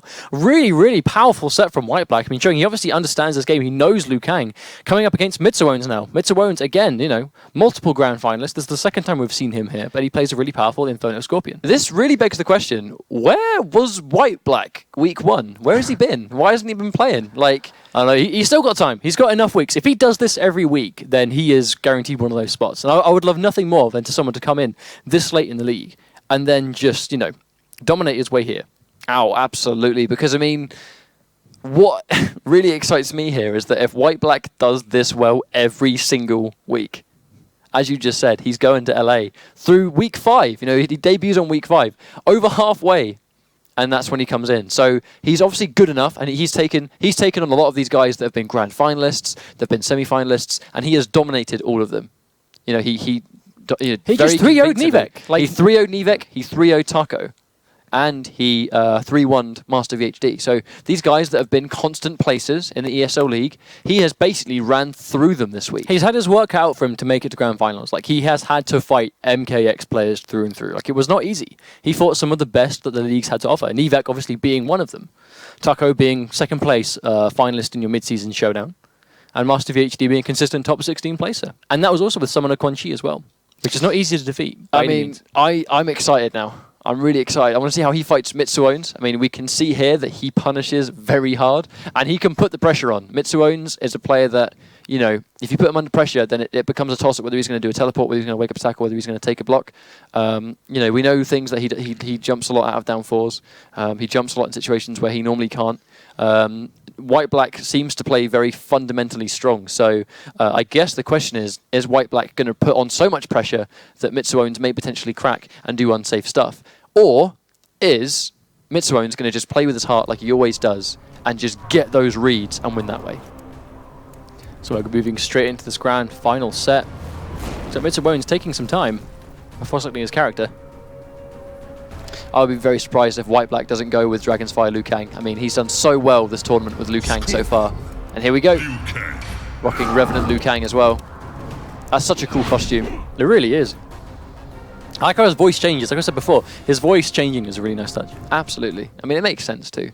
But here we go, ladies and gentlemen. Grand Finals. Thank you for your patience. Thank you for staying with us. This is what it's all come down to. Mitsuones from Germany playing a Scorpion versus White Black, you know, the Marvel God, French Marvel God, playing Liu Kang. Oh, catches the empty jump into the low. Cheeky tech. Oh, what a confirm. Wow. He gets the wake-up teleport, but it whiffs. There's the down 3, really, plus Mitsuones not respecting and gets thrown into the corner. Oh, the lovely reaction to White Black knowing he's going to cancel it. Amazing stuff from White Black. Oh, straight kick, not even letting him do anything, but this could be the sequence. This might be. If this touch wins Mitsuones the round, this will be Mitsuones all over. And he down 2s it. He had no business down 2ing that, but he got it. Amazing Well, the stuff. down 2 would have beat the throw, and it would have beat the overhead. The only one it wouldn't have beat was the low option, and he didn't go into it. Really good play from White Black. He sees the pattern, he knows the pattern that Mitsuones is going to. But unfortunately, he actually gets tagged by the meter burn teleport. What is the mix-up? Nothing, because he's baiting some kind of attack. Mitsuones baiting, but White Black not biting. Oh, Into a spear. running straight into a spear. That's a statement you want to make. White Black opts to break, thinks he can still take this round. Oh, I guess White Black might remember that he can block that and throw a fireball. Oh, he gets tagged by the jump distance low minion. Here comes Mitsuones. Oh, he doesn't get his forward 4! That could be a costly drop. Tagged by the low. Here comes White Black. Gets tagged by the low again. White Black has no meter, but he opts to break anyway. Yeah, once that hits you, that's just it's hard to get away from, especially with no bar. The tracking on it is very strong. That's one of the things. The tracking on it is very good. But I mean, you know, that saved him there. Absolutely. Tags him low again. I mean, that's the thing. Mitsuones getting caught sleeping there, blocking low all the time, or blocking high. What a confirm! Wow. Oh wow, risky stuff once again from Mitsuones. That's 2 for 2 though. He's been hitting that corner combo and then a wake up teleport. That'll be a full combo punish. White Black ready for it. Oh, court pressing buttons. Snap. Oh! Wow. Okay. We've got that. Meter burn teleport cancelled into meter burn teleport. I don't even know what to say about that one. And he hits him overhead. This could be what Mitsuones needs to make this comeback. One more touch and it's over. White Black has no breaker. Catches the throw this one time and that will take the game for Mitsuones. I cannot believe that started from fainted meter burn teleport into meter. I just can't get my head around that. How is that a thing? That's Mitsuones throwing the kitchen sink at him. That literally That's him doing whatever he can think about in his mind. That's him going, look at that! Look at the life deficit he had. Look at that! That is literally Mitsuones through and through. Going, I'm going to do this, and I know you're going to press the button, so I'm going to do this, and then win the entire... Look at the sequence! This is Inferno Scorpion. The damage he obtained through it, he spent his bar already, and he gets the grab. I mean, that was amazing stuff from Mitsuones. That sequence that's highlight reel material, no doubt. We're going straight into this next match, I think. Both players are going to be setting up, ready to go. But wow, I mean, that's a statement. I mean, that's Mitsuones saying, I ain't afraid of you. You know, you need to be scared of me all the time. But that, no, if it had blocked, that would have been the game. That would have been the game against him. But you know, he's willing to bet it. He's willing to bet the loss on those reads, but he also gets the wins. It's like I keep saying time and time and time and time again. It will again. cost you games or it will lose you games. Yeah, and he's willing to just take that trade any day. Any day. It's going into Brilliant game 2. Stuff. Full-on rematch, as we expected. How does he answer back to that? How does he answer back to a read like that? By going into this match, everyone seems to be picking this this jungle stage. Oh, and he gets him right before the low minion. If you do catch him, the minion will disappear. Nice hit confirmed there. Catch him in the low, not blocking overhead anymore. Oh, there's the fireball. Doesn't get his run cancel though. Oh, breaks. That was a 2-bar for 2-bar trade. This will be a full confirm. No hit confirmed from White Black, unfortunately. Gets a full jump in. That could have potentially been the round. You cannot give Inferno Scorpion players like Mitsuones this one chance to pull it back. Here comes the mix-up. Catches him overhead. Wow, that costly combo drop. Mitsuones going to take this round, no doubt. This will lead into a combo into Spear. And the chip alone will take it. Wow. Opts to use the bar just to make sure. Really powerful stuff from Mitsuones this week. I mean, he's getting so many good reads on this mix-up here. Amazing reads. Oh, really nice read there. Speaking of amazing reads, here comes White Black. Oh, risky stuff. Jumping in at Mitsuones. Always goes jump kick teleport. Every time. Full combo. What's the mix-up? Tries to down 2. Interesting stuff. Mitsuones buffering something. Doesn't quite get it on the jump. Oh, commits back 3. The meter burn spear is safe on block. Oh, catches the low this time. Uses the bar. How much damage can he convert to? No convert from White Black. Drops the combo. You cannot Once drop again, combos hit by the low minion. Again, this is the chance. You drop your combo and you give Mitsuones that chance to pull it back. Oh, tries to go for the instant jump one, and Mitsuones manages to take the round. Mitsuones 2-0 up. Mitsuones, this could very well be his very first ESL that he has taken the victory on. He's Really one game good away stuff. from doing so. If he bags himself 100 points today, that could be a big improvement in his current standing in the league. This will almost not cement. It will skyrocket him into the top. It will not cement his place, but it will put him in a bloody good situation. I mean, this is a good situation to be in. 2-0 up. I mean, they are good rounds too because he is making those reads. White Black not really getting the punish. He's dropping combos now too. You know, he's dropping combos in situations where you can't. You know, that combo drop will save not White Black, sorry, it will save Mitsuones And give him the opportunity to come back. Exactly. Give him that opportunity to make that comeback. But we saw it in game one. And here we are, White Black on the verge of losing. And Mitsuones on the verge. He's of got taking 3 this. games straight to come back from this. This is going to be difficult, especially against Inferno Scorpion and a player like Mitsuones, who is not afraid to do anything to just win that round. Okay, here we go. White Black gets caught, and he gets tagged by the low minion as well. This will be a full convert. Doesn't get the conversion he was after, though. And there's a full punish. 29% damage, meterless. Really good stuff. That'll be another punish. Mitsuones got the breaker again. My God! Once He again, literally- not respecting the low minion. But that's the thing, just getting punished for doing low minion, and when you break, your next option is to low minion again. He is not afraid. Ooh, almost almost makes you think why White Black isn't opting to go for this low 5-ball pressure more, because it's obviously giving Mitsuones trouble. Oh, he blocks the low, tries to punish, but does not realize that it's not unsafe. Oh, that will be the round of White Black. I could have thought for sure we'd see a teleport from Mitsuones. I mean, if that was the time to teleport, that was the time to teleport. Here comes the run cancel pressure from White Black. Lovely grab. Is he going to wake up? That's the question. Yes, lovely read. Neutral jump just to take that. Amazing stuff. Wake up backdash. Smart stuff from Mitsuones. Oh, catches the raw low minion once again. I mean, you wonder, there's no reason to be getting hit by those low minions because he's not going to... His overhead is reactable. Oh, back 3 low minion. He's ready for that. And he does it again, punished for low minion. But his next option is to low minion again. He is not afraid to do these reads.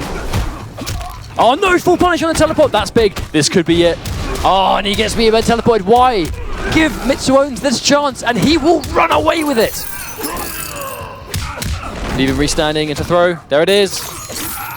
Now he's just going to zone him. Here comes the overhead, no doubt. Oh, jump kick. Tournament point. Tournament point for Mitsuones right now. Final round, fight. Oh, I guess I full jump in. Needs to land these combos. Gets the knockdown. Doesn't quite finish it though. But still Commits to 30%. White Black in a good situation. Doesn't go for the combo. Gets the run cancel throw instead. Every time he's been hit by that, he has done the wake up teleport. No breaker available though. This is big. Oh, White Black blocks low minion, and that will be the game for White Black. Okay, so that was a round of baiting him. That was, I'm going to knock you down and I'm going to bait you. But you'll notice the round that White Black lost was the round he dropped a combo, which gave Mitsuones a hit, which gave him the round. It's the same thing every time. Absolutely. Mitsuones, if he acknowledges that you punish him and you drop anything, he's putting you straight back into the blender, whether you like it or not. And that's what's getting him so far. Like this phenomenal, just punishing the punish. That's what he's doing. He's punishing your punish every time you make a mistake. This will be a straight up rematch. I do not see Mitsuones going for anything but Inferno Scorpion right now. He's doing really well. And that round was very much just a round of White Black basically doing the anti-Mitsuones, which is when you finally get that punish on that unsafe move that he has made the read on, punishing him fully with a full combo, 40% each time, knock him down, put him in a situation where is he going to wake up attack, is he going to press a button, and punish that as well. Both players traded, so no one got the first hit bonus. White Black does get it this time, though. Full combo. Here comes the hit confirm. Put him in the corner. Question is, he's been knocked down every time he's wake up teleport. Is he going to do it again? Wake up low minion. Ooh, wake Not up enough. low minion. Oh, lovely, lovely reactions. This is looking all White Black right now. Oh, catches the overhead. Here comes Mitsuones. I'm beginning to just ignore Mitsuones' health bar whenever he's down on life, because it just doesn't matter, because he'll get one hit. Amazing throw tech from White Black, though, but he caught him in the air, so we couldn't convert. Oh, shuts down 2 punish, not quite enough. Oh, doesn't get the multi jump in. Oh my god, and the grab whiffed because he did the minion and the low minion punish. I mean, there really is no reason to get hit by that because no string apart from back 3-2, forward 2 will end an overhead. So but why as would you soon ever as rock but high? as soon as he stops doing it, you've conditioned him, and that means you start, not like letting go, which then gets you hit by it the next time. Here comes the combo. This is the mix-up that he needs. Goes for the safe option. All right, White Black acknowledging that he's safe now and not pressing a button. All tries to run in, but the tracking on the overhead minion's so good. And now he's starting to go overhead because he knows he's blocking low. Smart stuff from Mitsuones. White Black answering back with a throw, putting him into the corner.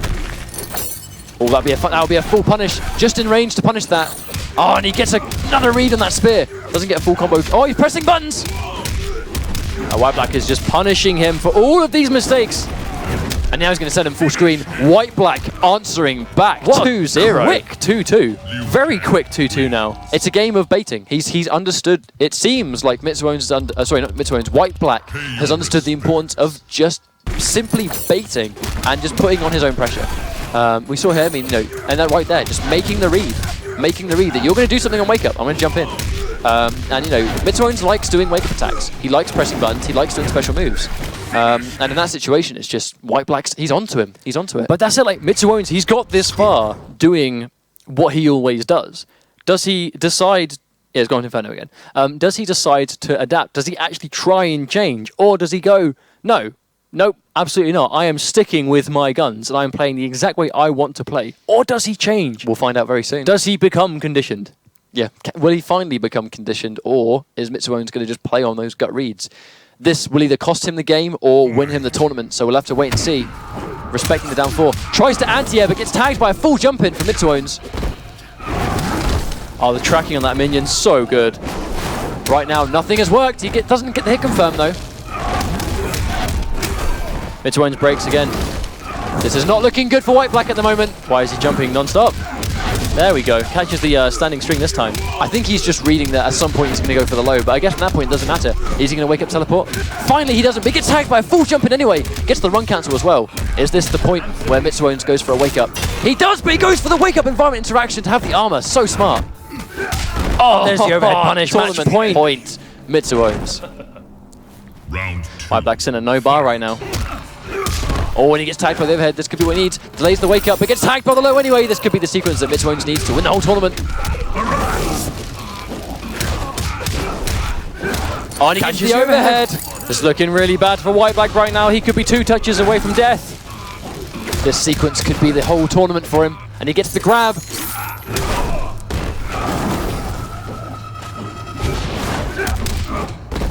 He's in the air, so he can't get a full punish. Gets tagged by the overhead. Oh, does the go block? Wow. Mitsuones from Germany is your ESL European MKX Pro League Week 5 champion, earning himself 100 placement points and $500. Wow. So Mitsuones decided to just stick with his guns. He did exactly what he's been doing all season. He did the Mitsuones, which was, I'm not going to be conditioned. I'm going to I won because it makes sense, because the thing is, he won the first 2 games dominantly because of his playstyle. He lost the next 2 games dominantly because of his playstyle. He just plays on the odds. He plays on the odds that his gut reads will beat you in the set. And right here, here comes the sequence. Goes for the grab for guaranteed damage, and now he's miles away. That situation is going to be hard for White Black to come back from. I mean, even there, the cancelling teleport into forward 2, it's very minus. It takes a long time to recover. But Mitsuones has won this week's tournament. I mean, we saw him in Grandfinals before, but this is the tournament he wins. I mean, 3-2, 3-2. He was on a lifeline against Use for Glue and against White Black, but the final game in both of those sets, he got his sequence going. Really smart stuff from him. No, really, really powerful play. I mean, again, Inferno Scorpion, we're seeing a lot of people say that Hellfire is just a better variation. Fundamentally, yes, but Inferno just has that non-stop intimidation. When played by someone like Mitsuones, who is willing to throw out anything at any time, it will catch you out, and he's managed to take it all the way to Grand Finals, where he has now won this week's tournament. So congratulations to him for his 100 league points and his $500 in prize money. No fear is how I would explain that. Follow us on social media, guys. ESL Mortal Kombat and NetherRealm on Twitter, ESL Mortal Kombat and Mortal Kombat on Facebook as well. This is week 5. We have a whole bunch of tournaments coming up. Thank you for staying with us tonight. I am Ketchup. And I am Mustard. And you have been watching the ESL European Mortal Kombat X Pro League, presented by Xbox. See you next week.